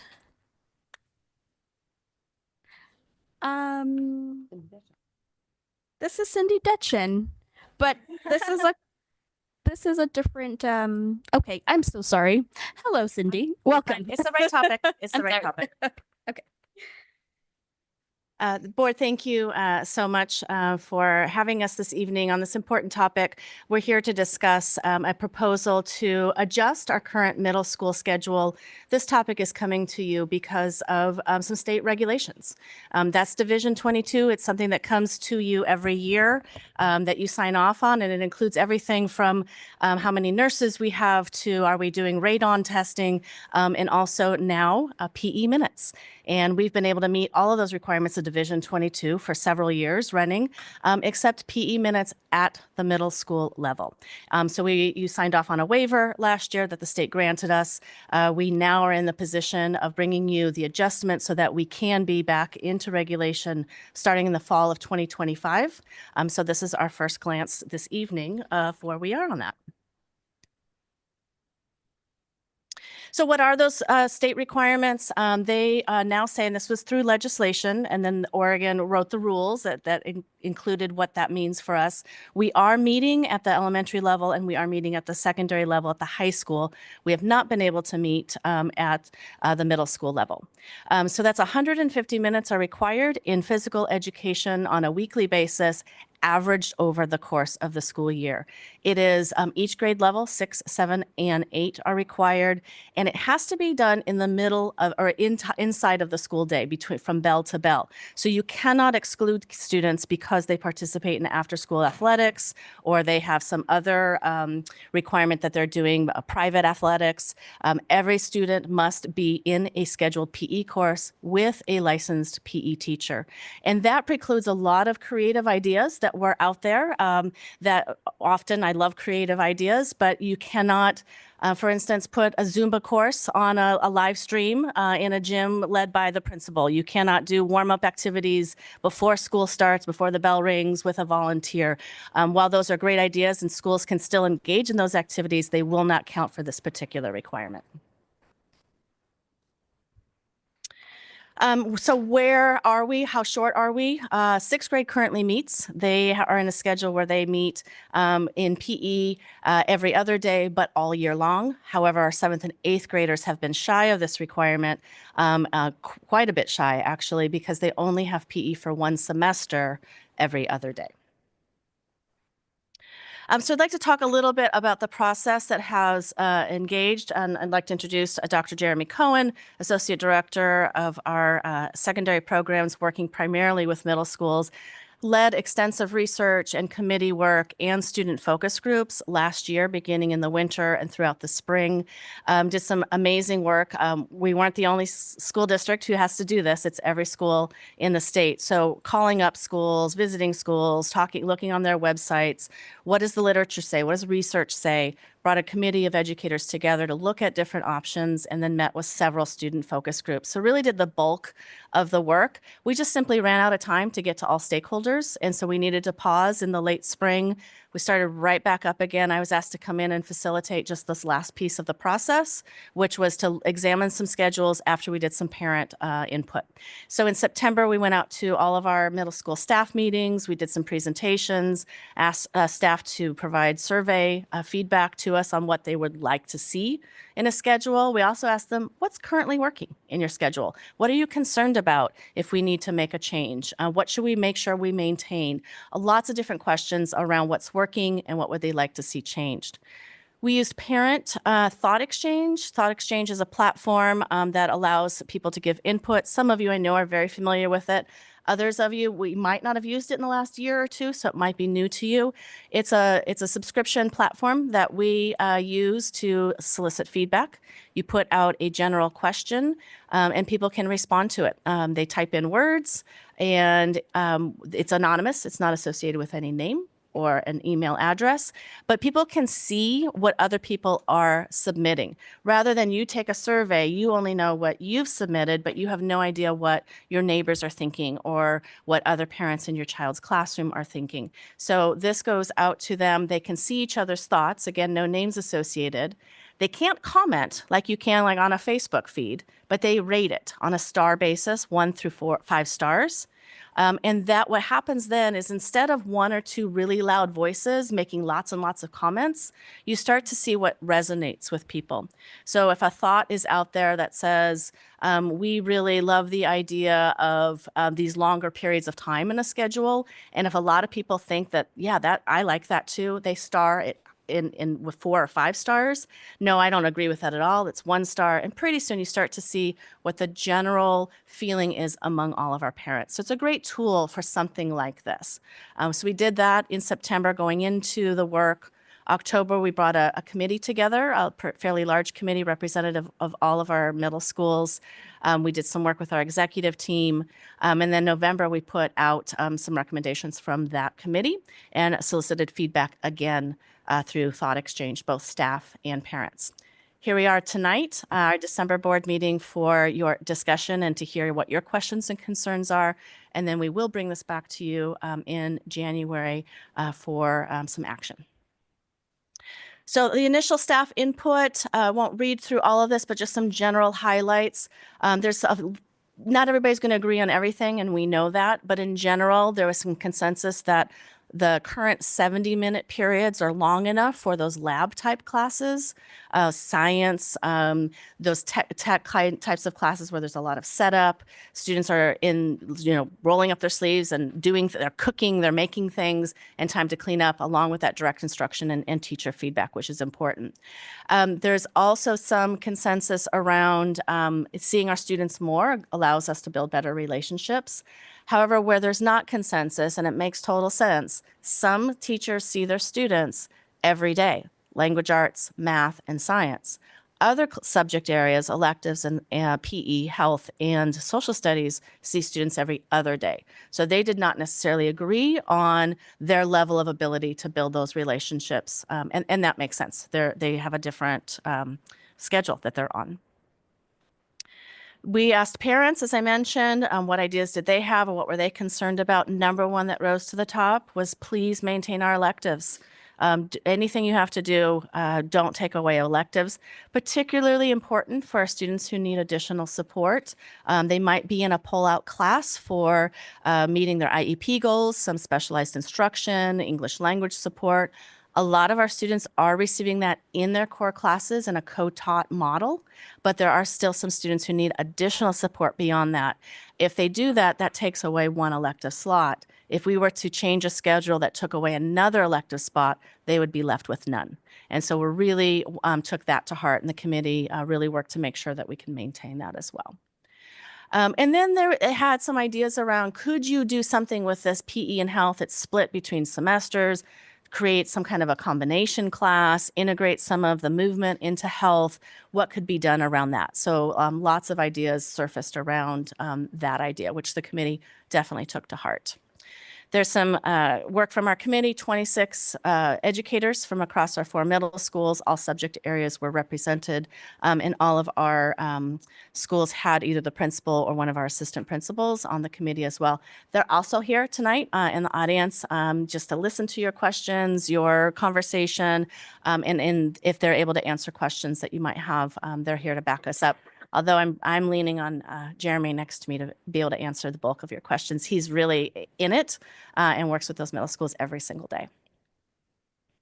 So the current schedule would switch to something like this. It's just a minor change on paper. It's a no change for most of our educators. Our students won't necessarily feel a big difference, but it does affect our PE and health teachers considerably. So currently, students have 5 classes a day. They're 70-minute periods, as I mentioned, and students have language arts, math, and science every day. Currently, they have PE 1 semester and health the 2nd semester. They also have social studies every day or every other day all year long, and they have 2 elective slots each semester. So up to 4 electives. If it's a year-long elective, they do that both semesters. But what our proposal is to take that PE and health, combine it into 1 course called wellness, and students would have it all year long, every other day. So what that does is we know there's overlap in the content standards. It does meet the requirements, but it also there's a lot of congruence with what is being taught in both of those courses as well. Doesn't mean it's an easy thing to do overnight. It meets the requirements. It's the least disruptive. We know we can build this. We don't have to change the bell schedule. We know we can build it in synergy and create student schedules. It maintains all of the rest of those things like the teacher contract, whereas teachers need to have a prep period every day. It doesn't reduce the amount of time they have for that. It maintains the current amount of elective courses that students have. It doesn't increase electives. It also doesn't change or help with the students who have to have an additional support class. They still get one elective, but we weren't able to squeeze out and get them more.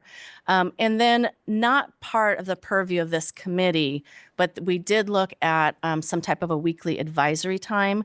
We're not asking you to vote on that. We don't have a proposal for that. Again, it's not the purview of this committee, but we wanted to make sure if the schools chose to move forward with a proposal like that, could they carve out 30 minutes a week, 10 minutes a day, whatever that would look like for some type of a homeroom or advisory, which is a very common and best practices in a lot of middle schools across the country.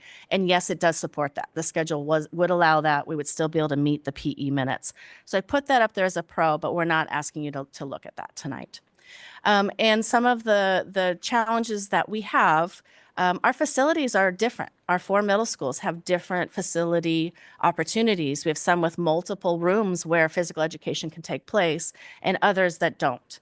And so our principals have been looking at different ways to do that. If you have a year-long wellness course, you might be able to rotate, have the gym as your lab class and have an adjoining or nearby classroom that's the health classroom or the direct instruction classroom. So students are getting some classroom space, but they're also getting some lab space. We will need to do considerable work with both those areas, those content areas, health and PE, to align that curriculum and find those overlaps and create a year-long course that is the same from school to school. We don't want everybody making up their own thing. However, there are different models. We may have some licensure issues. While the majority of our teachers at middle school that teach either health or PE are dual endorsed in both subjects, there are some that are not. There are some that are only health endorsed or some that are only PE endorsed. So you could, for instance, have your 30 or 40 students, depending on what the class loads look like in a PE class, where they're doing PE for 3 days and they move into a classroom and work on some of the health content standards for 2 days, and a different teacher rotates through the gym. Or you could match up a health endorsed teacher and a PE endorsed teacher, or 2 to 1, and then they just trade off kids. They rotate the kids through. So there's different models. Our principals are aware of that. They're looking at their space. They're looking at their staff, really trying to decide what's the best model for students, and then make the adjustments that meet their particular facility or endorsement needs. We put this idea out to our staff. We also did float the just a regular straight 7-period day, because that is what the majority of middle schools in Oregon have. And you'll see that some of the feedback around the fact that they were concerned about shorter times for those lab type classes. They really liked having those longer classes. Some find it pretty squirrely to have middle school students sitting for 70 minutes. So that idea and that professional development around, let's not have them sit for 70 minutes, but we're going to need to have multiple activities within a class time. And they're thinking that the current 5x5 schedule, we call it the 5x5, allows that intervention that's happening currently in our core classes, where a co-teacher is coming in for specialized instruction to meet IEP goals or language development. So that longer period does allow for some of that to happen. There's concern about it's not impossible, other schools do it, but how do you carve out that time if the classes now all of a sudden are 46 or 47 minutes in a 7-period schedule? So there's general support. Obviously, not everybody believes the same thing. There's always going to be people who have different opinions, but there is general support for this schedule. Also, a lot of teacher support around maintaining the amount of elective choices that students currently have. And then our parents on their thought exchange had similar feedback. They were excited that we wouldn't be cutting electives. They didn't want, when they looked at that 7-period schedule, they liked the fact that it allows elective choices, but they also really like this idea of combining health and PE. And in fact, it was on their suggestion. Our committee, the folks that were on the committee, the health and PE teachers, got some synergy around this idea and started playing around with how could they bring that together. So that would be the next steps. Should you grant approval for this to move forward, would be to start to look at those content standards, find that alignment, and then build that course, and then any professional development, obviously, that would need to go along with that. So I believe we're going through a health adoption anyway this year, and our teaching and learning professional development team will be looking at those standards already. So there's a natural place for a lot of this conversation to take place. So that was my job, was just to bring this to you, but we have a team here who can address questions or concerns that you have. Oh, there was one more slide, but you saw that too in your packet.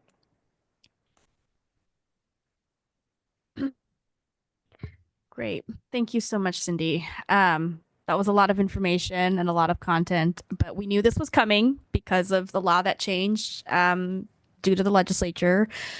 And we know that, as you mentioned, this will just impact our 6th to 8th graders, so middle school students and their schedules in order to meet the requirements.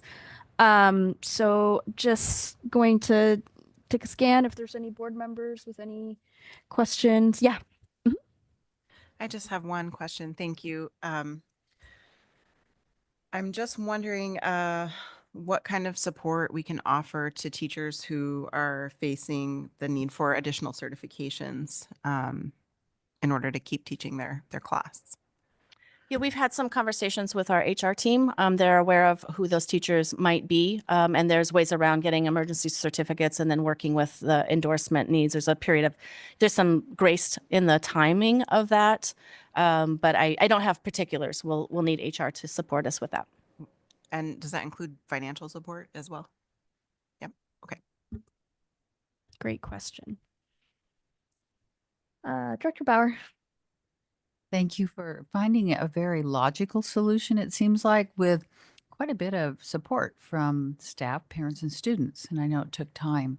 And you answered the question about endorsements. Who's going to do the content standards alignment?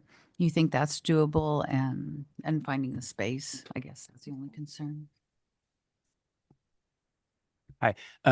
So I think there's two different answers to that. So the idea, at least, is to bring together, since we're doing a health adoption anyway, it's to bring together the health and the PE people who are actually, a lot of them are the same people. So we have that, they can bring both halves of themselves. But bring them together and just ask that question, right? So what does a full year course look like where we have to get the essential health standards alongside lots of movement in PE? And then what was the second part you asked? Oh, about space? Facilities, yeah. Yeah, that's still working on it. That's tricky. And so it's not every school has that same problem. I would say Rock Creek has the, right? Would you agree, John?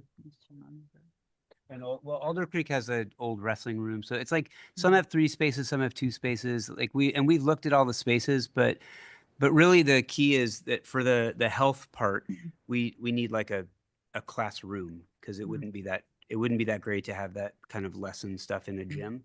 So, all the schools are that's part of what we're trying to figure out is like, where are the classrooms where we can rotate students in and out? Because a quarter is too long for health in terms of like the number of minutes. It's not enough. So in a semester is like it's not either of those. So it has to be a more fluid rotation. Okay. Well, thank you. And thank you for honoring the PE curriculum.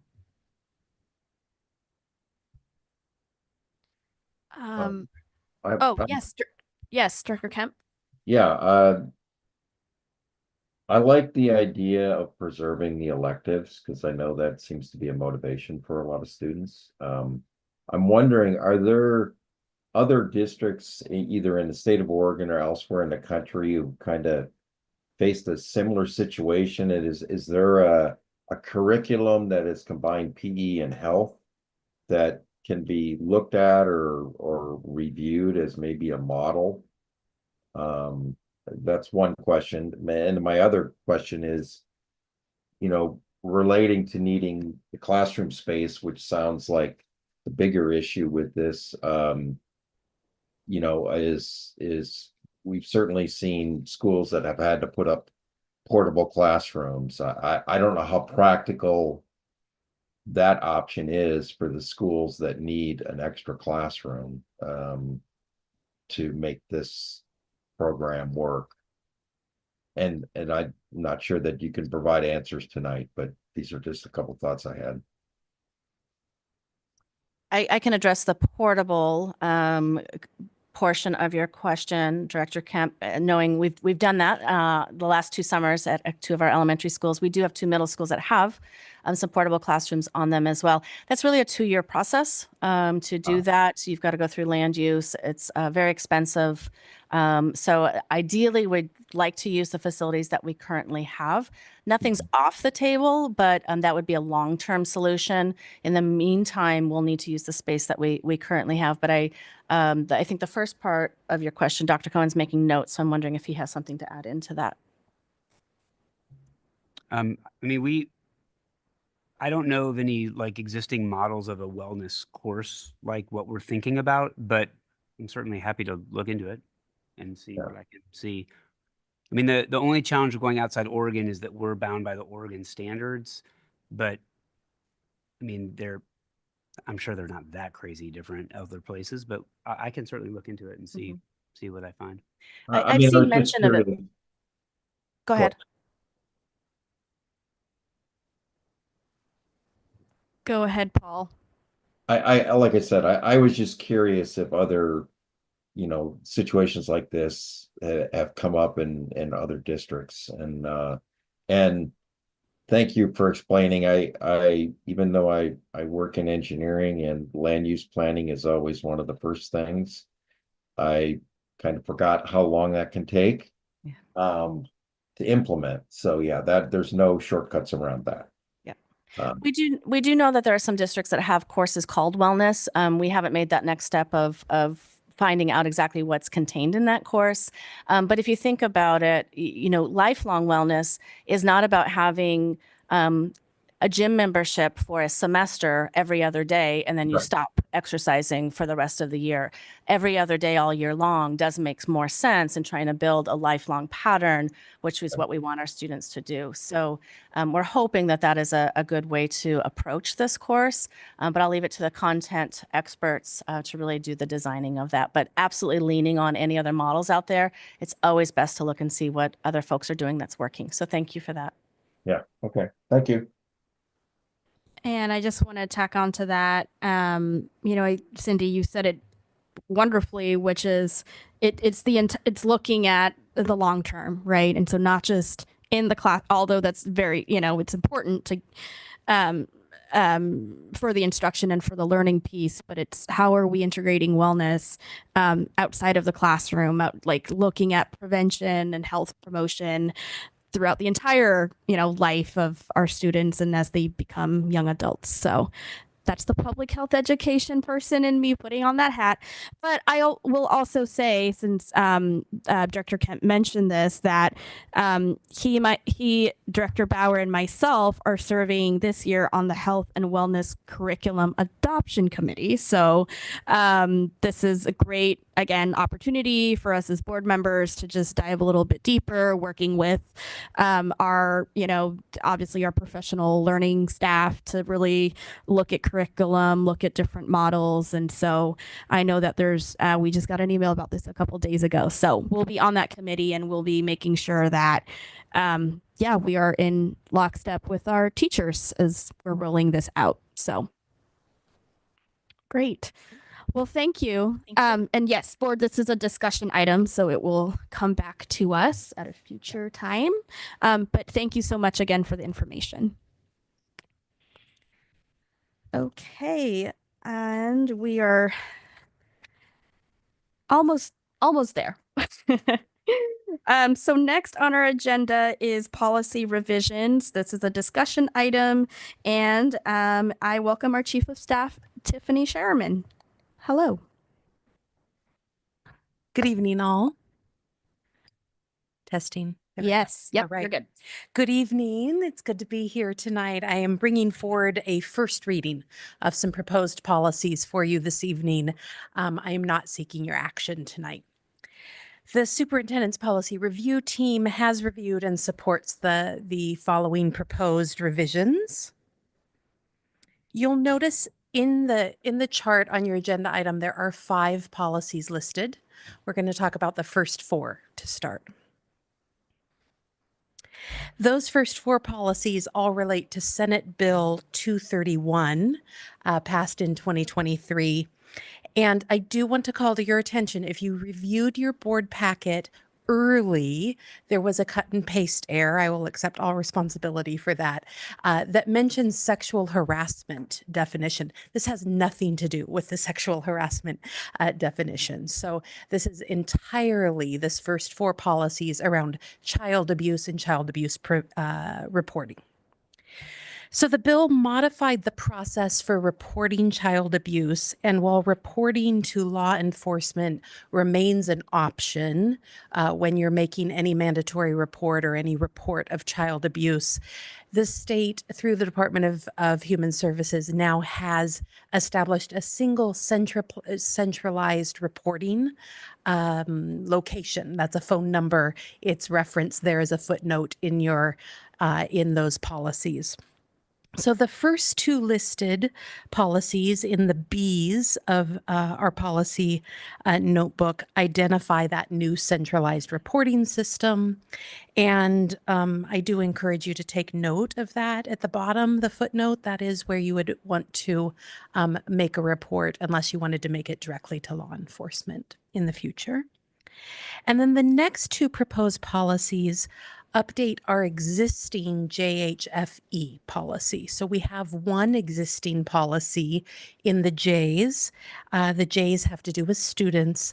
But what we've recognized is that should also be placed in the G's with staff. So it's now 2 policies double coded in the J's and the G's. They're identical to one another. So that's a lot of words to say that basically we're placing the policy into 2 different sections so that it's a little bit more readily available should someone look in the student section or the staff. It's just that important of a policy.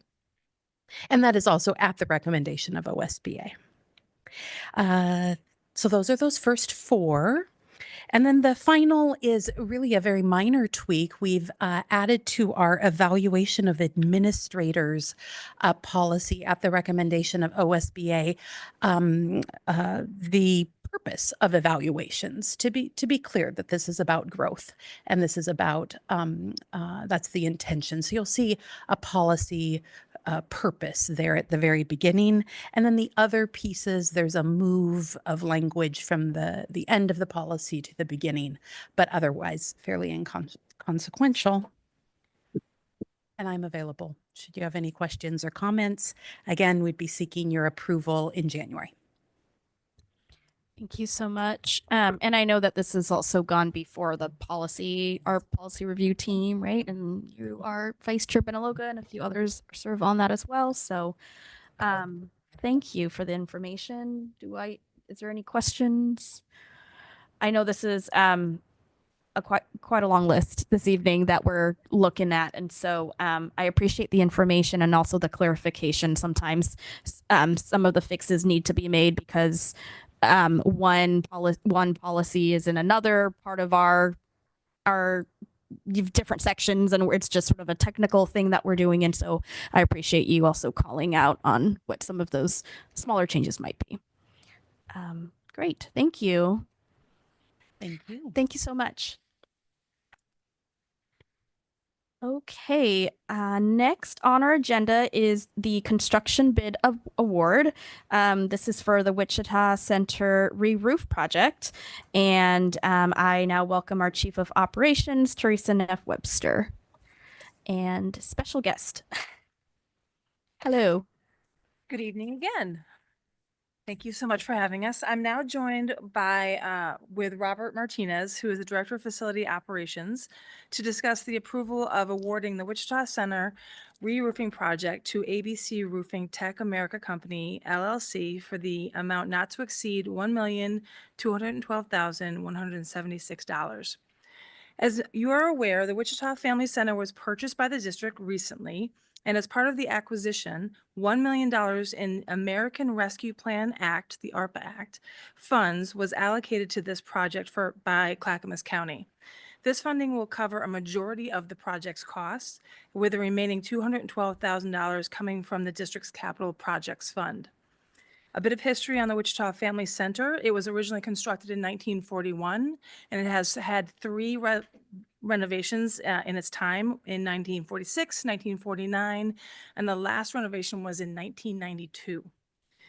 So after we have acquired the property, we conducted a thorough evaluation of the site to identify its current infrastructure needs, which included using our data from our most recent facilities condition assessment.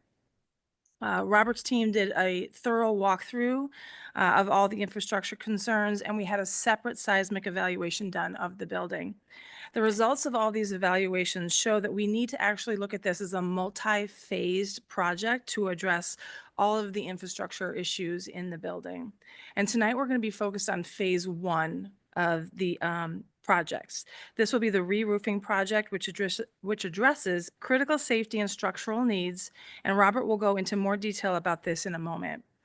On December 3rd, we received one responsive bid from ABC Roofing Tech America Company, LLC, and this bidder was the only one to supply the required congressional certification form necessary for federally funded projects using ARPA funds.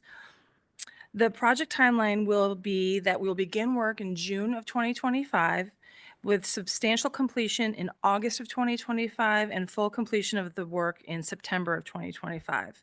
I'll hand it over to Robert to share some more details of the work that's going to be going on this summer. So the scope of the project, sorry. Yeah, and if the green button is lighting, you're on. You're good. Okay. Yeah. Sorry. The scope of the project is going to be a complete tear off of the current roof with replacing of entire plywood. Part of the project, we'll be doing painting of the interior hallways of the school, and then also addition of a secondary boiler as well. So there'll be a lot of work going on this summer. All right, we look forward to any questions you have about this phase and any coming phases. Yes, I know there's a couple questions. Yes, Director Wachter. This is exciting. This is a project that we can kind of see from beginning to end, I think, since this board was so involved with the purchase of that property. I'd love to know more about the phases. We don't have to do it tonight, but I would love to sort of hear a little bit more about the sequence, the timing, the total cost, things of that nature would be very intriguing. But to this specific scope and the award that we are considering tonight, does this also involve roof and boilers? Or is this just roof? Strictly roofs. Okay. I've never even heard of a roofing project that was $1.2 million. I mean, that's huge, right? How many square feet? Is it measured in square feet even? I don't remember off the top of my head. Yes. Email me later. That'd be very intriguing to know. But it seems like a reasonable timeline from June to full completion by September. Yes, sir. Okay. That was going to be my question as well, is just the understanding the phases. And this is my understanding. It's phase one, and then there's more that will be coming, obviously, because it is an old building and we knew that. And Yeah, Yeah. so I will absolutely get you all a write-up of the phases, but in broad strokes, the phase one will be the roof. And in the roof work will also be some electrical work that will be a kind of a baseline for starting a phase two, which will be HVAC, and also looking at our flooring. And then we have several septic issues that we need to be thinking about in the future. So very exciting infrastructure work. Yeah. But I'll happily get you more detailed information on all of that. So just a quick follow-up. Thank you. That's very helpful, high level. So you said the electrical work is also going to be starting with this phase, and so will we need additional procurements and bidding for? electrical, all the things. Yes, ma'am. We'll do an electrical evaluation. That's part of a grant that we're working on to start in 2026. Okay, So gotcha. that'll be part of phase 2, maybe even phase 3. But we're definitely, the majority of the work will be, this is strictly for the roof in 2025, summer of 25. Yeah. Okay. Thank you. Yes. Do I remember correctly that we have to move services Yes. for the summer? Okay. All right. So what's the plan? How are we communicating that? I'm assuming everybody's getting moved? Yeah, so majority of people will be moved. All the programs will leave the building for the summer. We have already created the project plan and communicated to the key employees who will be affected and the community members. And then starting in January 2025, we're going to be starting to flyer and put posters up in the Wichita Center. So any visitors to the center will also start to understand the plan. And then short order, what the plan is that we will be moving staff to the site at the Linwood and Sojourner schools. And we've already allocated with the administrator at that site which spaces we'll be having for those services. And we've also done a walkthrough with the Wichita staff to ensure that what we're setting up for them is appropriate for the services that will be provided. We will be using the cafeteria and the kitchen at that site for the food pantry, so that we'll have the food on site, and the cafeteria doors will be manned for the public to use for the food pantry purposes. The clothing closet will be closed for the summer. We could not find a feasible solution for moving all of the clothing in the time period and then moving it back. So that clothing will be covered and moved into a storage space so that it won't be affected by any of the construction. And our partners at Head Start will be closed for the summer. They will not be moving to an alternative site, and they'll come back in session in the fall when the roof is complete. And why isn't Head Start not able to move? That was a decision that they made from Okay. their perspective. That wasn't our decision. Okay. All right. Thank you. Thank you for that. And thank you so much for working out some type of a communication plan. I think it's going to be really, really important for our families to understand where everything is being relocated. And what are the thoughts as to getting my brain just cannot, the clothes closet open before school starts? Is that going to be a possibility? Is that the goal? Yes. So Okay.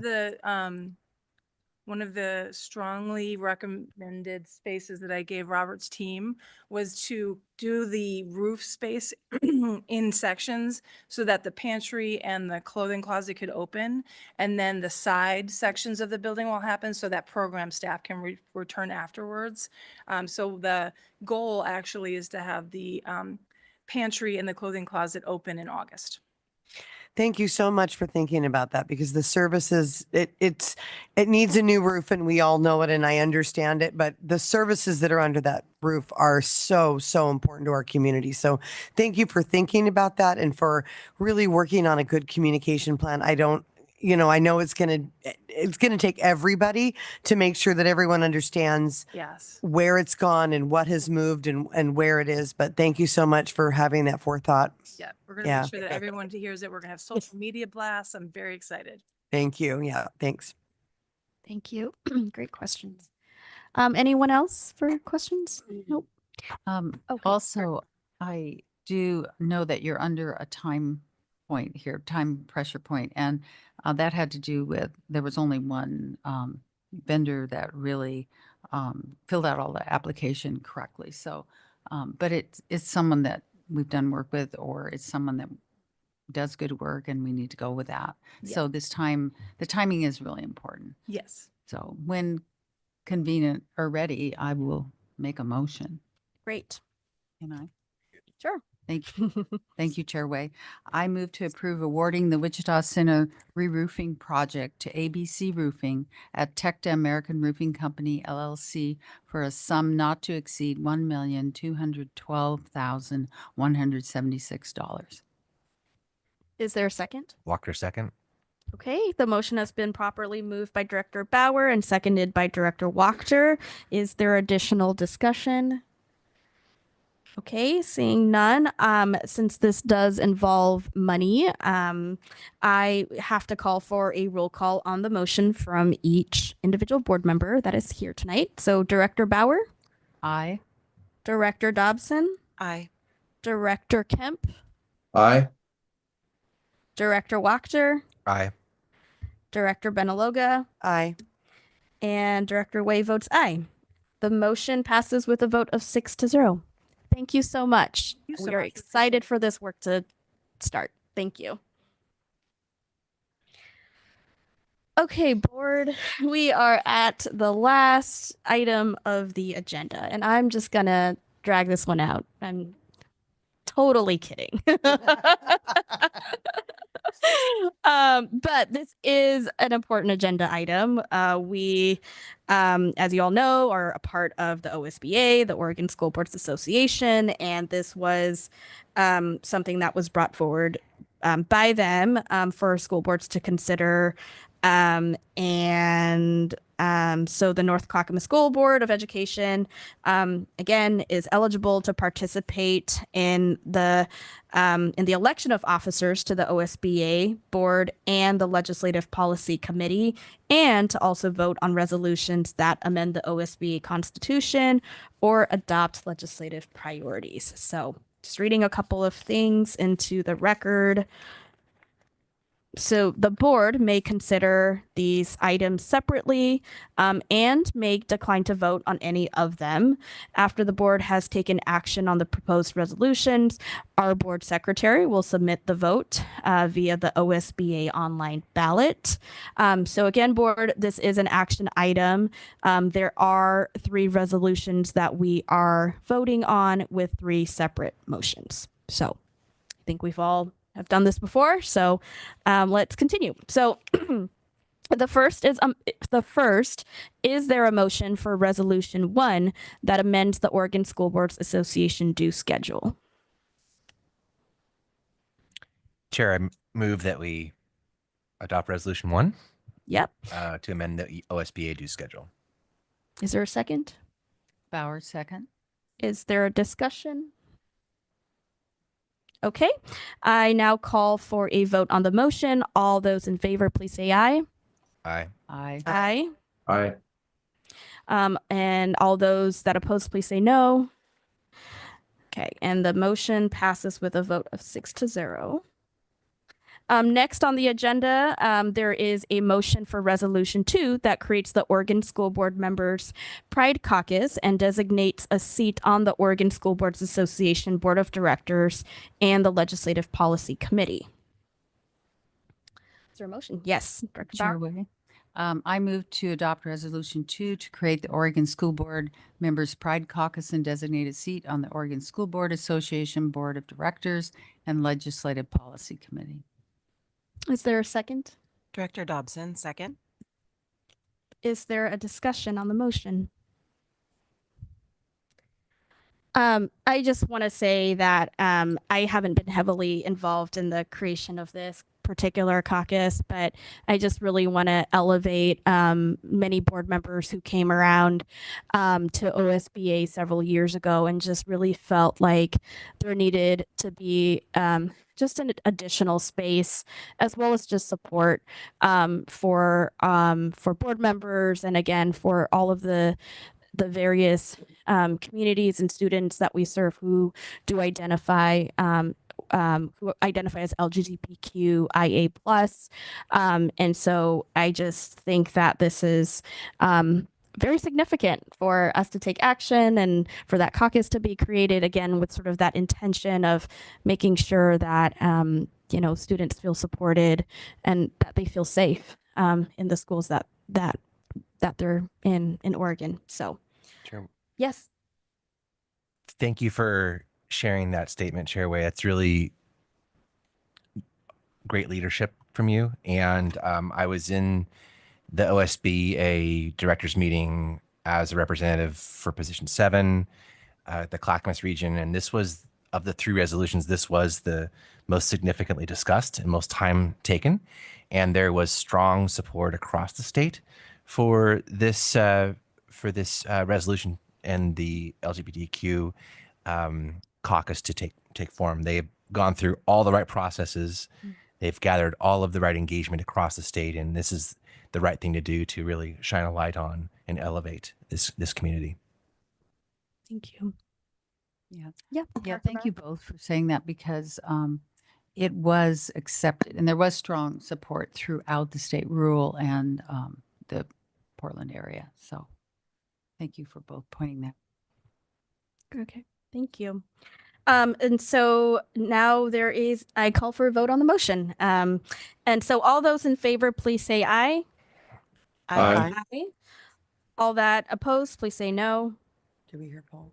Oh, I think Paul, how did you? I Yeah. voted aye in favor. Okay. Gotcha. Thank you.